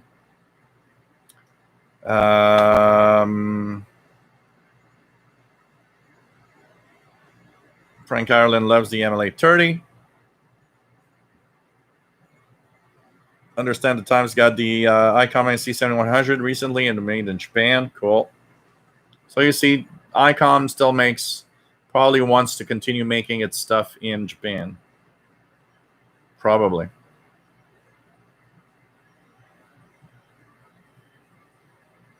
Frank Ireland says, your recommendations have made this hobby much more enjoyable for me. I love the RSP1A and my MLA30. It's cool for that. That's the reason why I want to do this. I want to help everybody get the good stuff. Oops, wrong keyboard. I'm trying to write something on the wrong keyboard. So, but I don't. What I'd say is I don't favor a country over another for things like that, because the idea here is not to favor any country in particular, but my main goal is to have what's the best for the best price possible, that people will have a possibly, will enjoy the hobby. This is a hobby that could be very expensive for somebody that, I know something about it. I do have a $2,000 ICOM. So, this hobby can be very expensive. And the goal here is to and the goal of my channel is to get as many people into the hobby. And to get as many people in the hobby, what does it mean? It means we also need to get as many people buying radios and antennas. And to do that, we kind of have to understand that not everybody has the same budget that we have, or that I have, or whatever. And I would not. Let's go back when I started my. Okay, I'm going to continue my drift after I go, and I'm going to go refill. Okay. So we're going to continue the show with my refill, and we're going to talk about that. When I started out in the hobby, the prices of radios versus today, and we're going to stay there. So I'm refilling.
So, like I was saying, you know, what's nice today about the price of the radios and, things like the MLA 30 antenna is that we can get people into the hobby that don't necessarily have the means or would have had the means before. If we go back in 1980, the price of the radios versus the salary, versus how much we had in a paycheck, I would not have the amount of radios I've got here. It would be impossible. That would have been too expensive to do so. Back in the 80s, buying a portable radio was hundreds. A good portable radio was $200-300 easily. And the wages were much lower than today. You get a decent radio today for less than 100, or roughly 100, with wages of today that are much higher. So for the paycheck that we have today, it's much less expensive to get into the hobby. And you know what? You can bash the Chinese radios and the Chinese stuff all you want, but it's bringing a lot of people into the hobby that have the possibility of buying a radio at the price that they're sold now, thanks to Texan and thanks to these companies that make decent radios at decent prices. And I rather have that than have radios that cost $500 or $600 or $700 and have tons of people saying, well, I can't afford getting into the shortwave hobby.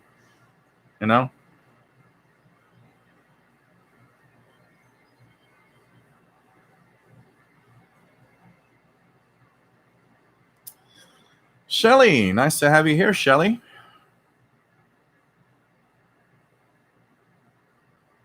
Erica Charles says, can sometimes hear Northeast African medium wave stations near Boston.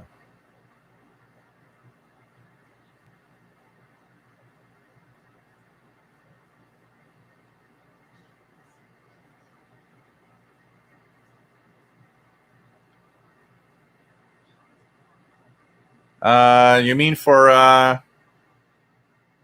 the time?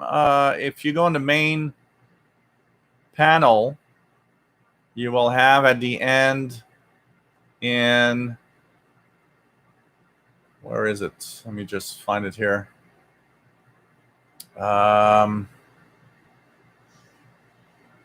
Just got to find so you have CAL calibration. So let me just check it out. I forgot where it is, but I'll check it out. As setting. Okay, where it is. Calibration. Okay, here it is. So if you go in the main frequency panel and you click settings, now in that menu, you can go left and right. To the complete right, there's CAL calibration, frequency calibration procedures. So you select SAM mode for synchronous AM mode. And you tune the video to precision reference frequency. So say WWV, and you press auto calibration button below. So if you do that, you will get the calibration done automatically using WWV. So David, if you go on the main where the frequency is, you go to settings, you go to the complete right in that menu, you'll see CAL or calibration, and you put your radio in SAM mode, SAM mode for synchronous AM, and you calibrate using a known good frequency like WWV. Yeah, medium wave, Eric, is really for in the wintertime, mostly for the really good DX.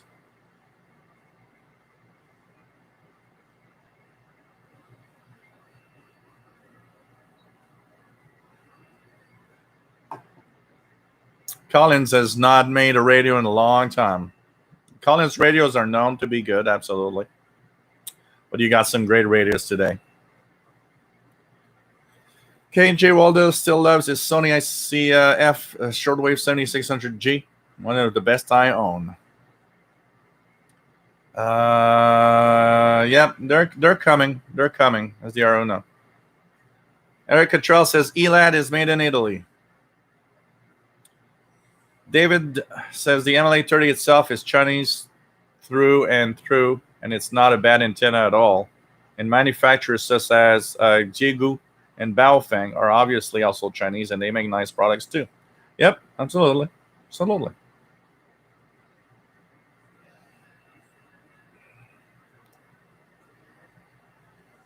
What else do we have?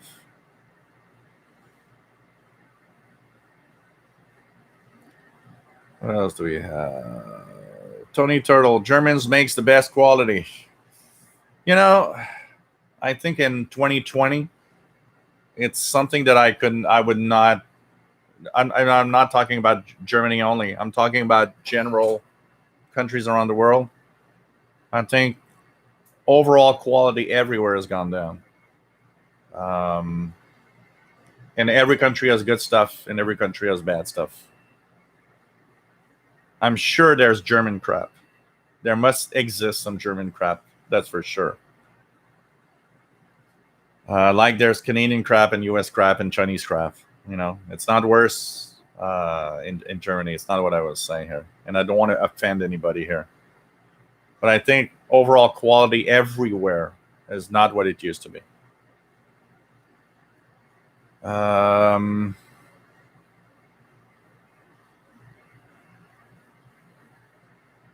Mad Reader the Xer says Apple devices are made in China. Is everybody going to start throwing their Apple stuff away because it's made in China? I don't think so. Yeah.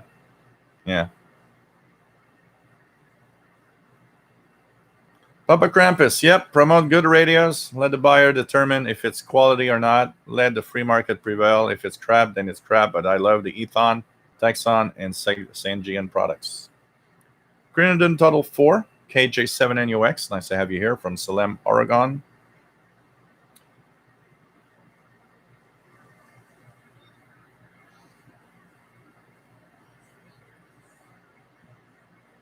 Honestly, David Snyder, the Samsung smartphones are as good, if not better, than the Apple stuff. Tell your rest of your family that the screen in their Apple phone is made by Samsung, because Samsung is the best in the world in making screens. When I used to repair PCs, I would repair Mac computers. And I remember they would go to the Apple store, and then they would call me. And they would say the Apple store charges $300 for the hard drive in my Mac to change because it crashed. And I would tell them my hard drives are $80. And they would say, well, I want to have an Apple hard drive. There's no Apple hard drive. It doesn't exist. Apple uses hard drives from the same manufacturers that PC makers are making, but they're making a lot more money on them. And they would say, well, I'm not sure, it must be an Apple. And I would open a Mac. I would open their MacBooks, and I would say, look, it's a Western Digital hard drive. Same Western Digital hard drive that is in a normal PC. The only thing is I'm selling at the PC price, which is $80, which is the normal price for that hard drive, and not making tons of money. If I would have been a bad guy, I could have said, mine's are on sale at $250, but I'm not that kind of guy. But you look at that, and people swear by brands sometimes to an extent where they are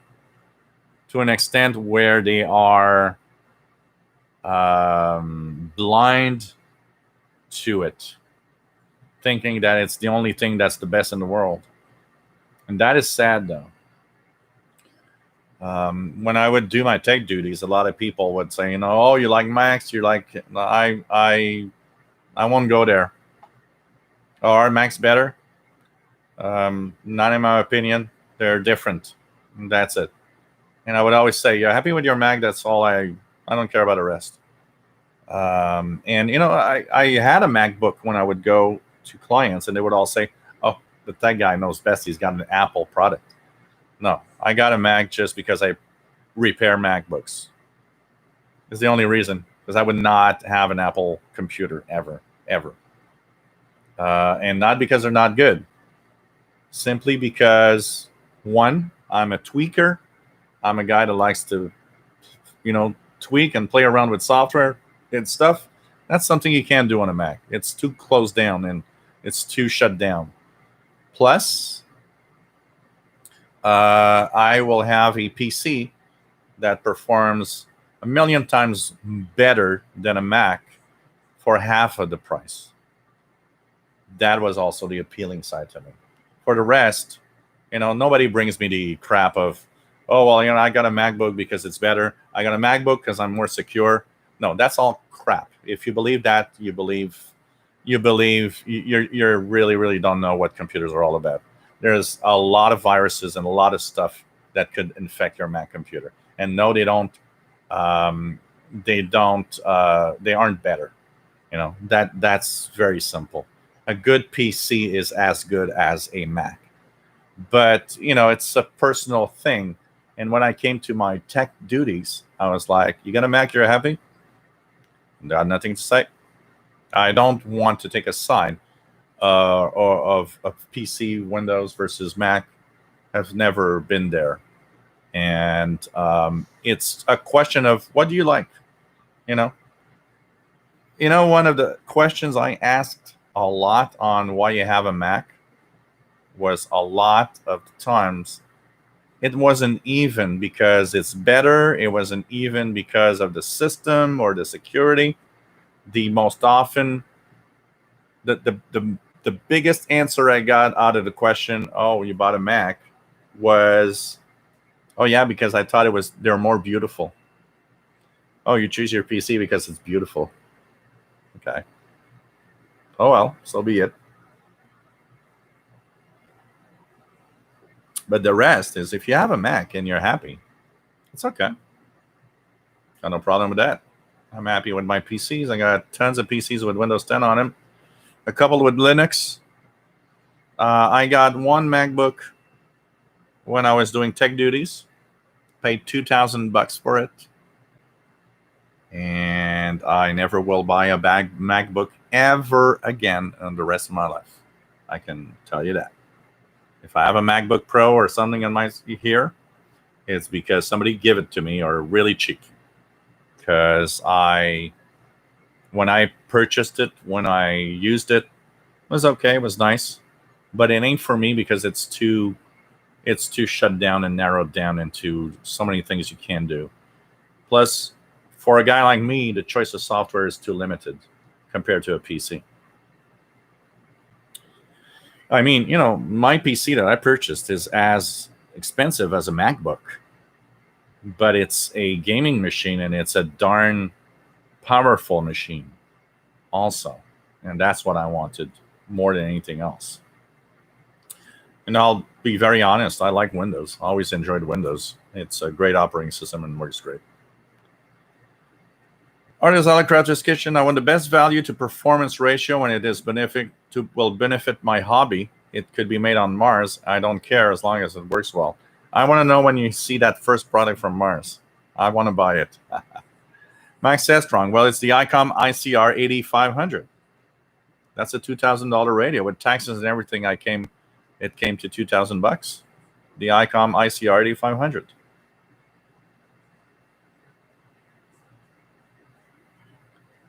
David Snyder. So the other video you should do is how to reduce RFI in your shack. Yes, that is coming in mind. In my so I'll have one for the Shortwave for beginners.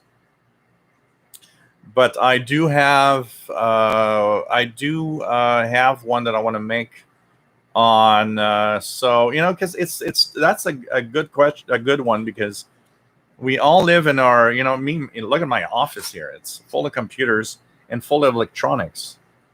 So it's you got to use your shortwave radio in an environment that's kind of hostile, if you want, in that perspective. By the way, guys, Radio Exterior de España in English right now, 9690 kilohertz, 9690 kilohertz. Radio Exterior de España in English. They have started English again this week. So 9690. Also on probably 11940 and 12030. Radio Exterior de España in English. So yeah, I totally agree, David Snyder. It's something that I will have to do. Al Slavinsky, sounding good on 9630 upper sideband. Interesting program, like the old ACJBDX Party Line show. Thank for the broadcasting it on shortwave. Cool. Nice to see that people are listening to me on shortwave tonight. Frank McCloskey says, I need basic advice. FM works well, but I'm not getting anything else. That is noise level. And that means where you live and where you're using your radio, there's a lot of electronic noise around you, RFI happening. This is a common problem of a lot of us. And that is it could be a very complex thing. That is difficult in some cases to fix. But start by trying to put some wire or antenna outside your home or your apartment and see if it improves somewhat. If not, check out if you go to a park or a wooded area or a place where it's far away from the house, you start getting a lot of signals. That's a great indication that you have too much noise. In some cases, MLA 30 antenna that we've been talking a lot about today on the show, is nice for that, because if it's very noisy where you live, well, that could be a very interesting antenna to have to lower noise and get some of those signals back on the radio.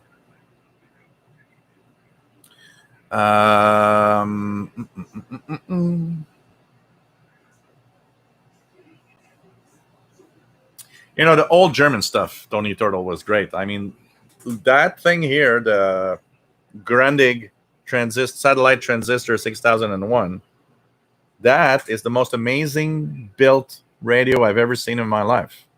That is an example of German amazement, of German technology, and how they could do really cool stuff.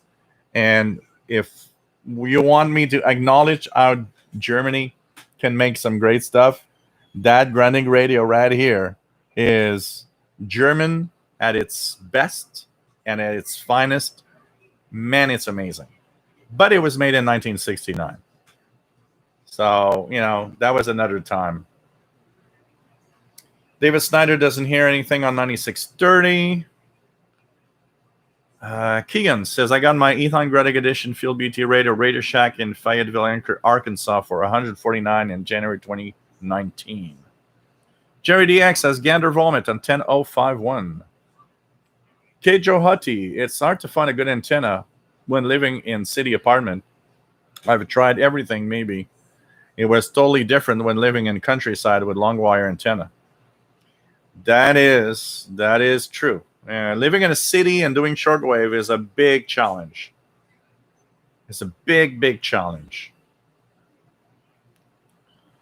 Mike WDX50 says, I got my DX160 at the same Radio Shack in 1979. Wow. Matambali has WINB 9265.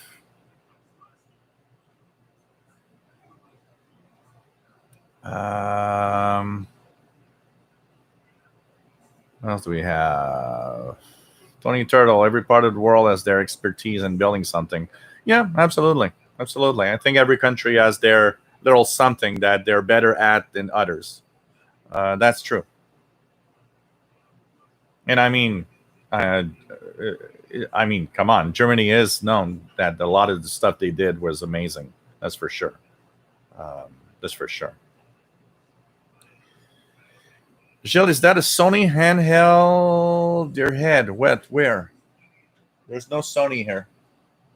I have absolutely no Sony stuff in here as radios, except no, that's a Panasonic. So I have no Sony radios here at all.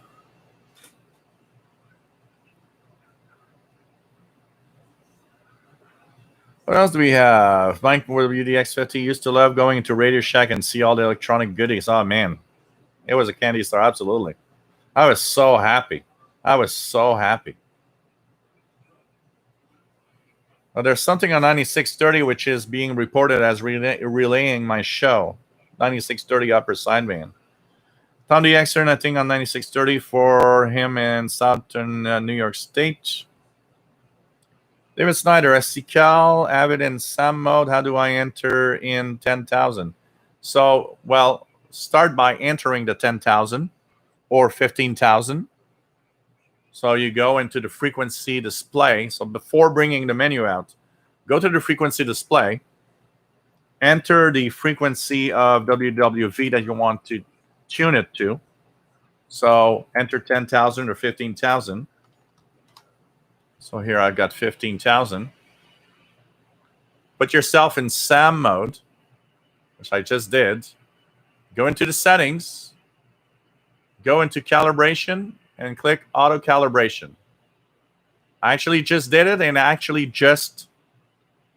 just did it for me. It actually just synchronized or calibrated mine. So enter the frequency of a strong or good WWV signal. Then you go into settings, again go into calibration, and then do it. And you're going to see it's going to work. So in my case, it just did it. So it calibrated with WWV 15 megahertz in my case.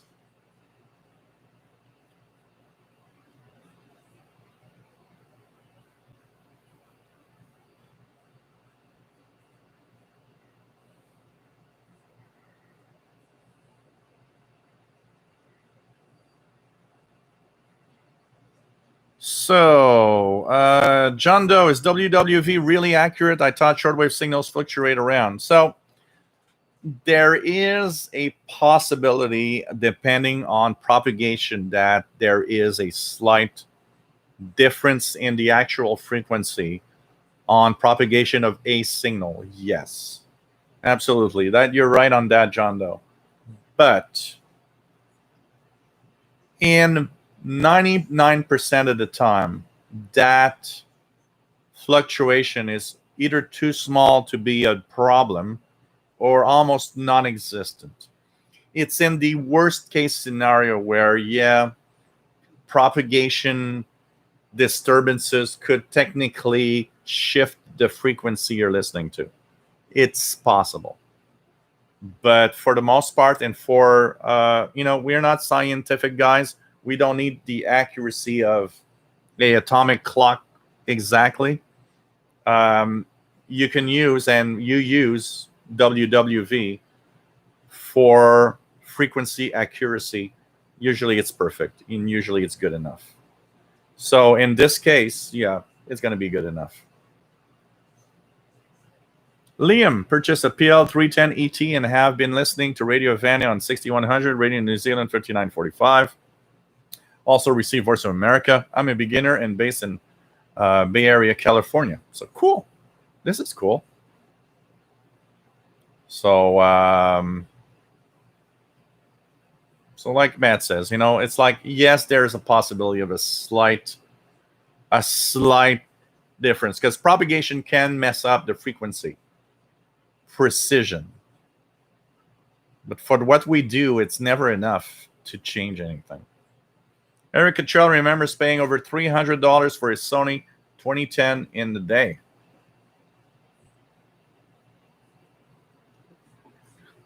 Garrett Blaney. Is that an Nikon R30 over your right shoulder? How do you find it? Yes, it is. Yes, it is. This is the Icom ICR30. Here it is. And so it's tuned to a frequency I was listening to yesterday. But so, you know what? Nice looking radio, a lot of features. If you live in a big city, or in a city or near a lot of VHF, UHF strong signals, it becomes a crappy radio because it overloads too much. And you have a hard time tuning well. It overloads so much here that I sometimes have a hard time tuning D star repeaters. It doesn't lock on and I don't hear the voice. I've been playing a lot with the attenuator and RF gain to be able to listen to D star. I'm getting the hang of it, but you know what? It's sad because at the price they sell this thing, I shouldn't be going crazy over trying to attenuate signals and all of that to get a signal. That said, almost everybody that has one that say that they're happy with it, what I notice is they live either in rural areas or areas where there's not a lot of strong signals, and they seem to be happy with it. Also, it's very important to note that there are two radios in here, two receivers. You can listen to two frequencies at the same time. Yes, one is deaf. There is one that is deaf compared to the other. It doesn't have the same sensitivity. That's something to also know. Which is sad because it has a lot of features. This thing has so many features that it's you got to study it for months before you understand every darn little thing in here. But you know, I can't honestly. I'm happy to play with it. I'm happy to have it, and I've been listening to some D star repeaters, and I've been, you know, it's kind of cool. But I cannot recommend anybody buy it, especially if you live in a big city. I can't recommend you buy this thing, unfortunately. It's too expensive. It's too expensive for the quality of what you'll get and what you'll receive. Unfortunately, they should have removed some of the features because it has a lot of stuff. It has even a GPS in it because you can actually have GPS listening. Somebody was asking me the other day, why is there a GPS in the radio? Because you can use the GPS for location of signals. And you can actually use this, program it, and by GPS positioning, it's actually going to tell you, oh, that's all the stuff you can hear around you. That's why GPS is in here. But man, it's crazy. JDX, Chinese make nice radios, but bad viruses. Oh, well, every country does that. I will not mention, but the U.S. also does a lot of those. Just saying. I'm a tech guy. Al Slavinsky, 9630 Upper Sideband, has good show on shortwave. Speaking about Chinese radios, apparently, and Japan and Germany. Real art uplifts. Yeah, I really like how well Chinese products work, and the cheap price is just every other aspect that I can't stand. Oh, well, you know. Every country has its really bad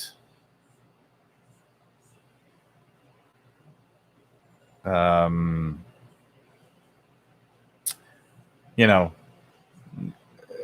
a country makes stuff, and a country has political agendas and ways of thinking that we might not agree upon, and that's, you know, that's life, and that will never change. It's always going to exist, you know.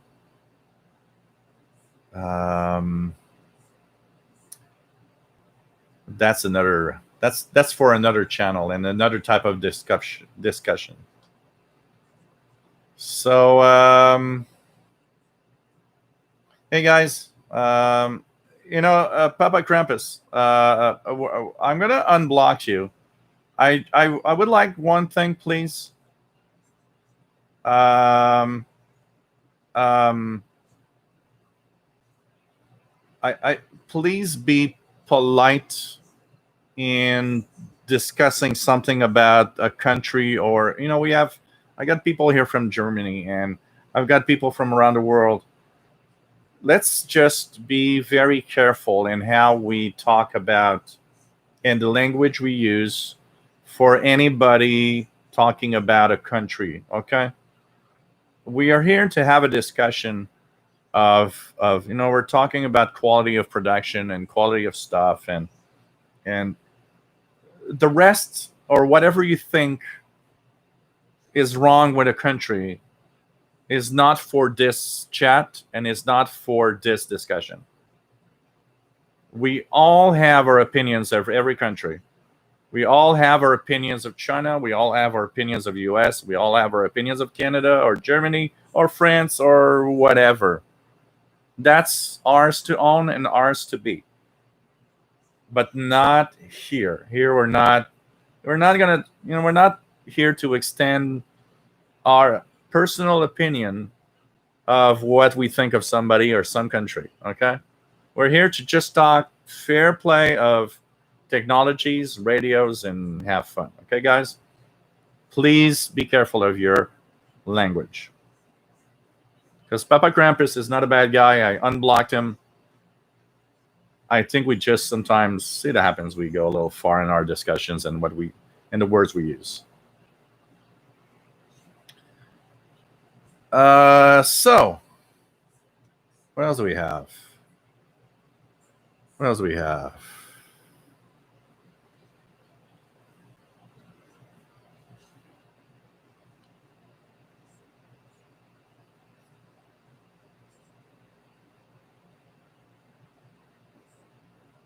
William Moser, nice to have you here.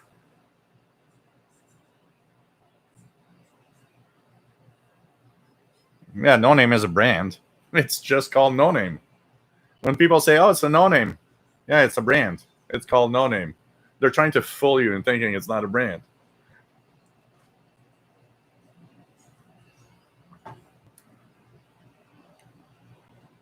Yeah, well, it's their way of doing things, Eric. And you know what? There's a positive side to locking you into an ecosystem. I have to admit that for the most part, when you have all Apple products, they interact with each other really well. So there's a positive side to doing it like that. But it's their marketing is to lock you into their system, for sure.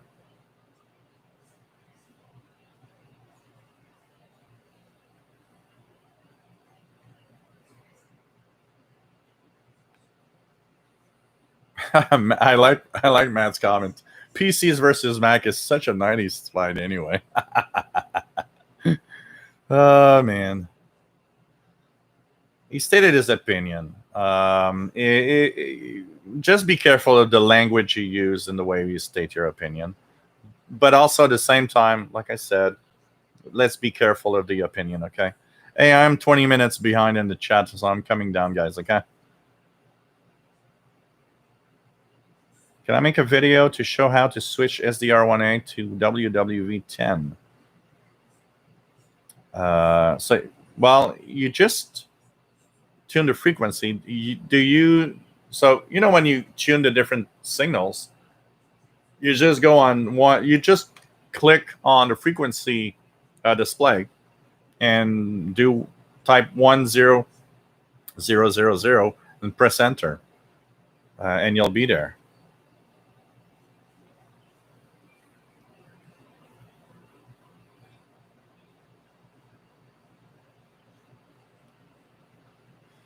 Actually, what made Apple come out of his demise is Microsoft. A lot of people don't know it, but Microsoft saves Apple ass because Microsoft made a multi-million-dollar deal in 1997-8 to have Internet Explorer at the time on Mac computers. that gave just enough cash to Apple, and the fact that man, I forgot his name, came back to make Apple kind of great again, basically.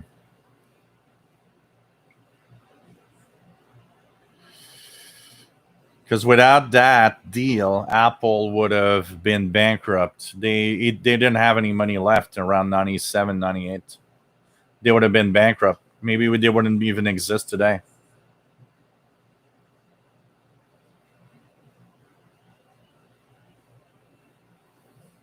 Time flies when you're having fun. Absolutely. David Snyder, thanks you for Spain, 96.90.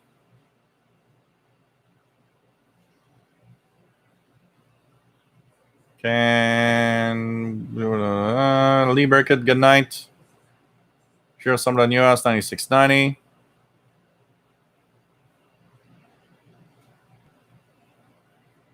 Understand the Times, receiving 96.90 on his Sony Shortwave 7600 JR with telescopic. Cool. Gordon Lyle, nice to have you here from Southern Illinois. Today I'm listening to the show in the background while I'm out. Just wanted to jump in and say hello. Cool. Nice to have you here.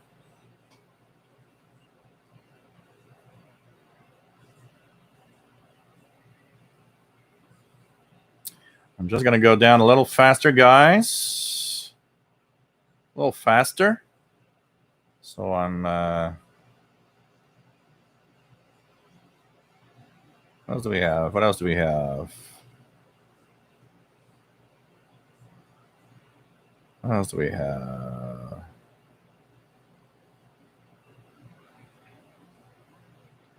Hey, Golden Dragon 64, where are you from?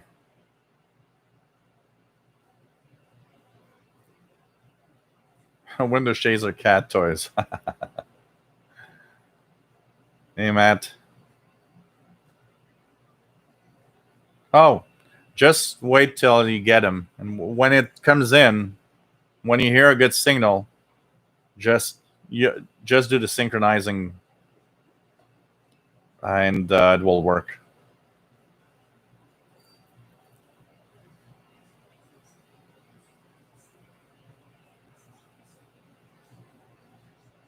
Yeah, Bobby Burgess, you're listening to the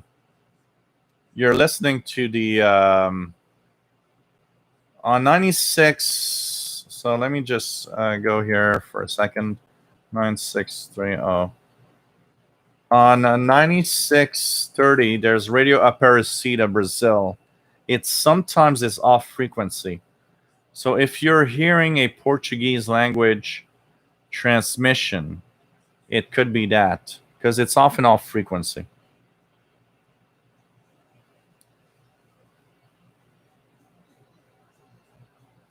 Frank Ireland, do you think a trend is beginning where big shortwave broadcasters are returning to the air? The problem is with the returning of shortwave broadcasters is that a lot of them have destroyed their transmitter sites, like Radio Canada and Sackville and New Brunswick.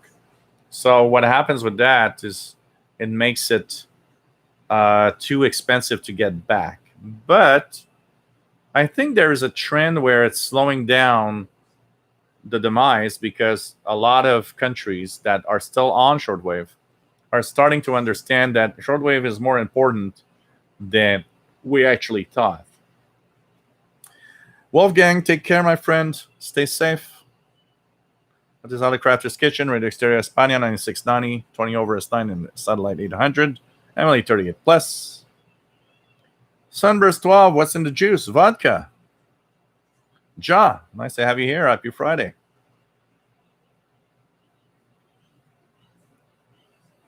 No, I totally understand Papa Krampus for the, let's just do it. If you have something to do, let's do it in the right way. Mike Thornton, nice to have you here. WC0L in Kansas. Just got my SDR play working with a big screen TV on my shack wall, enjoying the big display. A really big screen is fun with the SDR, because the bigger the screen, the more detail And the more of the frequency range you can actually get in there and see what's happening. It's a lot of fun. Twisted Radio, nice to have you here. Papa Krampus, shortwave identification sign, WA9253SWL. Cool. Graham Taplin, how do you program the calibration again? Got 15,000 up now, but a lot of noise.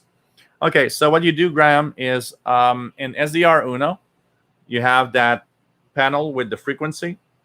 Once you get a good enough WWV signal, you click SAM from synchronous AM just below the frequency panel. Then you go into settings on the upper left corner of that little panel and go into the right up till you see CAL for calibration. And there you will click auto calibrate button or auto CAL. And it will calibrate your SDR device using WWV. ChemXZ76, yeah, Steve Jobs. That's what I was searching earlier.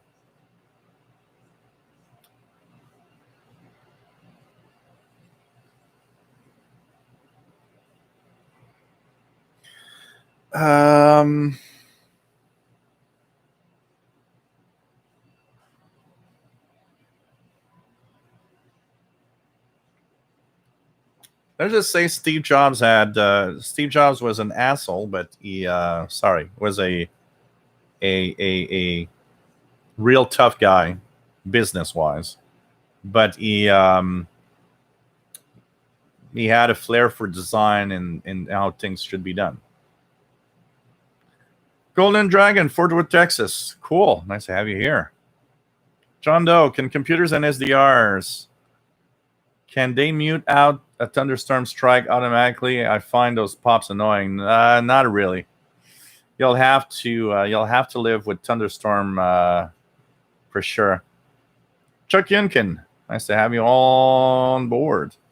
Understanding Crafter's Kitchen. After Gates gave Apple money, they had Jobs release iPod, which was very successful and saved them, but wouldn't have been developed without that money. Absolutely. Microsoft saved Apple.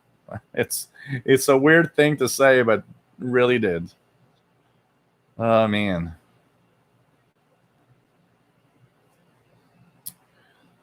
My audio sample on Messenger. Let me just find my phone here for a second. What do I have? Yep. What do I have here?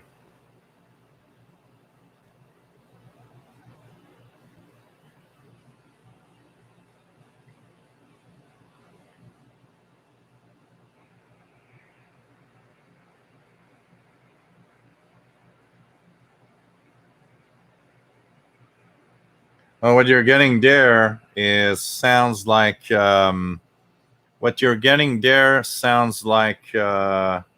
Cuban jamming. It has the same sound as Cuban jamming. John Doe, WWCR transmitter number 3 has many open spots. WBCQ many open spots, so there's plenty of airtime to be had to anyone but Brother Stare.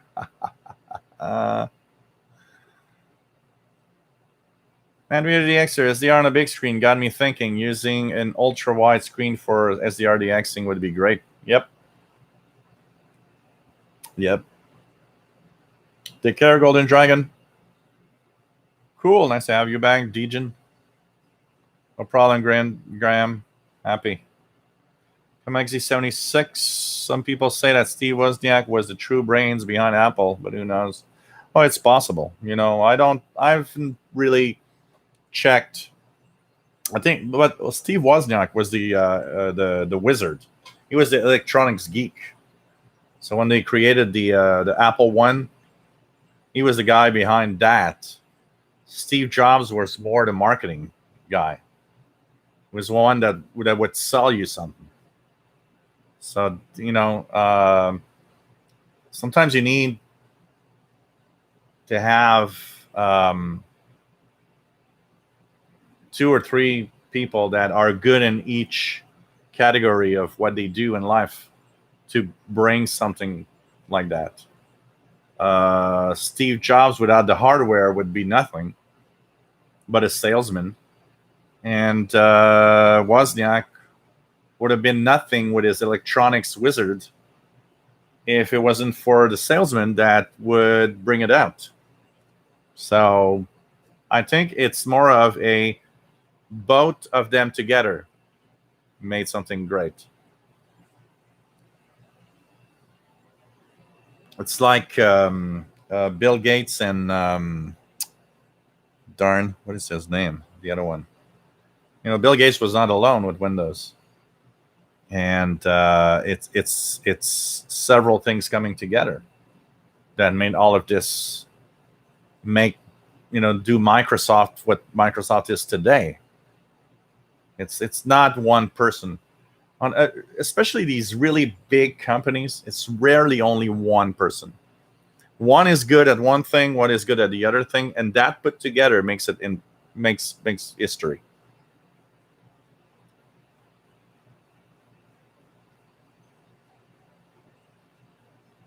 So Dejan had very fun times listening to a live program on Shortwave. Submitted several songs via WhatsApp. Was cool and friendly. Cool. Roughest New Apple is great at marketing and spotting trends. I own a Arcos iRiver released long before an iPod. However, iPod operates the same. Apple spend the money on marketing. Yeah.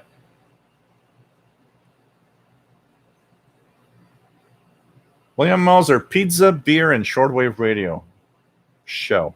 How much better does it go? I'm getting pizza after the show, actually. I am going to get pizza. Kamexi76 read a funny story about Wozniak. He went to buy the latest iPhone and he wanted his employee discount. The Apple Store person asked that what employee number was, and he responded 2. Oh man. Imagine going on, like the founder of the company, and like 30 years later you go and it's like, I want to have a free product. Who are you? Hey, I'm the founder of the company. Yeah, right.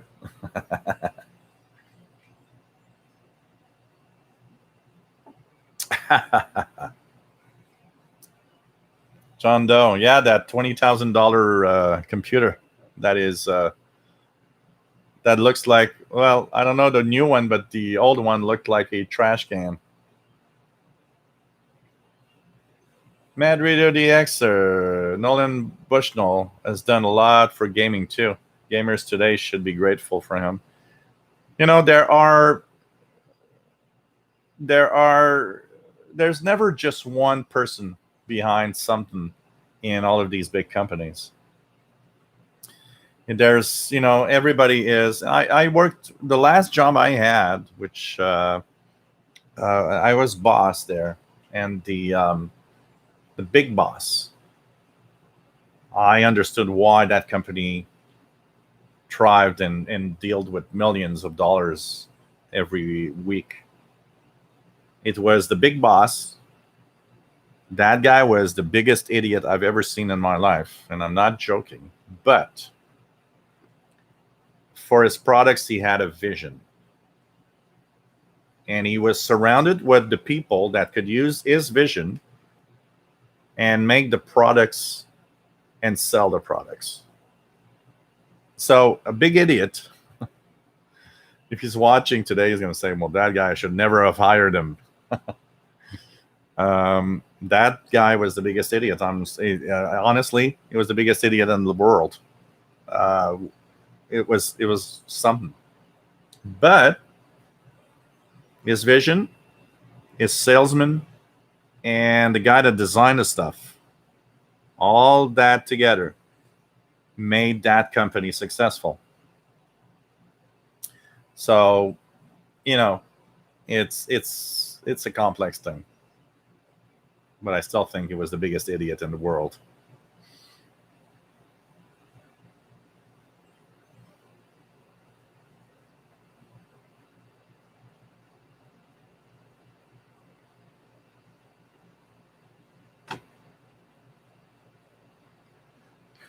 Dejan says, how is the XH data D808 on long wires? Does it overload easily? So my experience is not on long wires, but my experience on the XH data D808 is on a loop antenna, the ML830.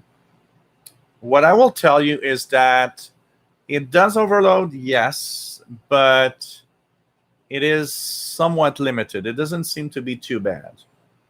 But it does overload, so if you have very strong signals, it might overload a little bit. That is something to know. But the XH data D808 on overloading is not worse than any other radio. Almost every portable radio overloads when you use it with big antennas. Dejan says, I want to buy an XH data D808 soon, so that it arrives when I arrive back home next Friday. Dude, you're going to be happy. You're going to be very, very happy with a D808. John Doe, the guy at the top usually takes credit. Some companies are toxic. Yeah, absolutely. There are a lot of toxic environments. Take care, Cool AM Radio. It was nice to have you on board, Andre. See you next time. Stay safe. Stay safe. I will check my mail. William Moser will be DXing for some beacons tonight. Cool. John Doe, shall you seem happier being your own business? Oh, absolutely. Absolutely. I've never been happier in my life than doing what I do now. It has risks and it has moments where you're struggling a little bit, but it's not different from, somebody told me once, so well, it's, working on being self-employed, there's a, you have that security problem, that something could happen. And I said, you know what? It's not worse with a big company. You could work for a big company, and if something goes wrong, well, you're going to lose your job. It's actually not that different. It's just that, you got to be careful what you do. But I'm much happier like this, absolutely.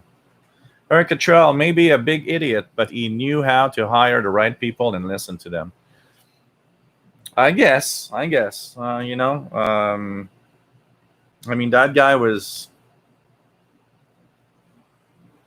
something, and treated people like trash. Never did he do it with me, because I was part of, that he was the kind of guy, Eric, that if he loved you, you were part of the gang. I remember when I started there, and after when I became boss, because I wasn't boss there at first. I kind of proved that I knew what I was doing and I was not an idiot. And I remember the first time that I knew I was in the club is when he got his Porsche. He got a Porsche Boxster car. And the first thing he did is come to see me and say, hey, let's go for a car ride. And I was like, okay, the big boss is asking me to ride in his brand new Porsche. I think he likes me. And actually, we were in a car, and there was some music playing from the Cirque du Soleil. And he said, you know who they are? I said, yeah, it's the music Alegria from, Cirque du Soleil. And he looked at me and says, that's why I like you. You're not stupid like the other ones. And I'm like, in my head, it was like, they're not stupid. They're great people that work hard. But his way of seeing things and of talking and of being, it was like that. So I was part of the gang, Of course, I did do my job, but, I still think he's an idiot. And he had the most beautiful wife I've seen. Life is like that. Madrid the Xer, a genius, but also an idiot. Yeah. Graham Tablin says, pouring rain in Milton, coming to Montreal. Yeah, we still are under a heavy thunderstorm watch here Frank Fee, nice to have you on board from Austria. Thank you very much. Real Art Uplifts. I tried to ordering IRCs from La Poste, France. Their website is completely bugged and I can't enter my address for shipping. William Moser, DX. Okay. Take care, Andre Coulet on radio.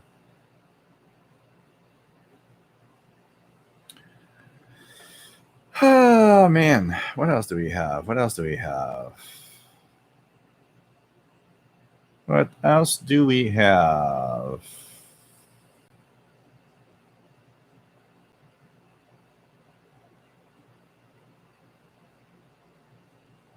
Yeah, that's pretty much the thing. Like Eric says, portables are designed to work with telescopic, and they do a great job at it.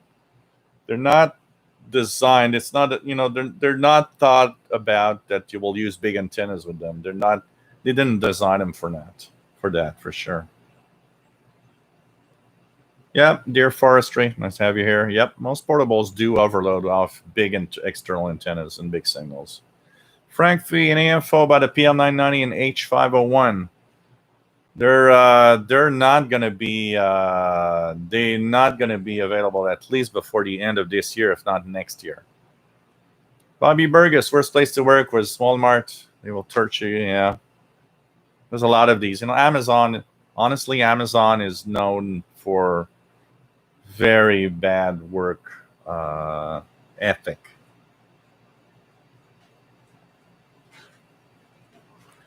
Legion says, I think a member of the Facebook group had there's one Japanese guy, I think, has H501.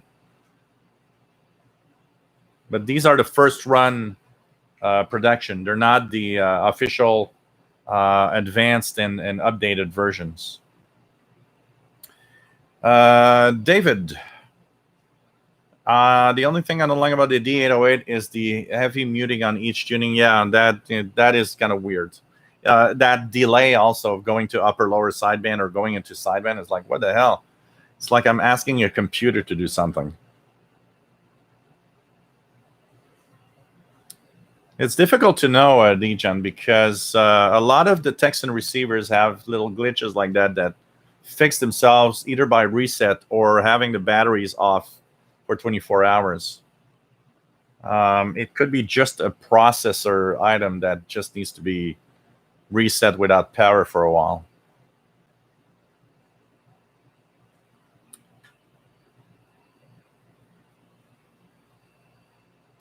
Yeah, I've seen for a while I've seen those shortwave radios. I don't know.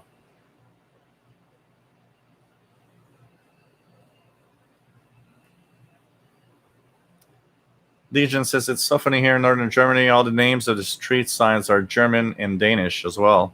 Also, about half the FM signals here are Danish. Huh. So, hey guys, been on for 2 hours and 48. Hope you enjoyed the show today. We will sign off. Deer Forestry, absolutely. The D808 is still one of my favorite radios. It's still my go-to radio. I'm not changing my mind on that for sure right now. So it was nice, like other Crafter's Kitchen says. It was very nice to see the H501 working. That's for sure. I looked at all the videos he posted. I mean, it is very, very nice to see that thing working. I might never own one because of the price that they're asking, but it's really nice to see it working, and let's hope that it gets back. I hope it gets back this to normal and works. So take care, my friends. Stay safe.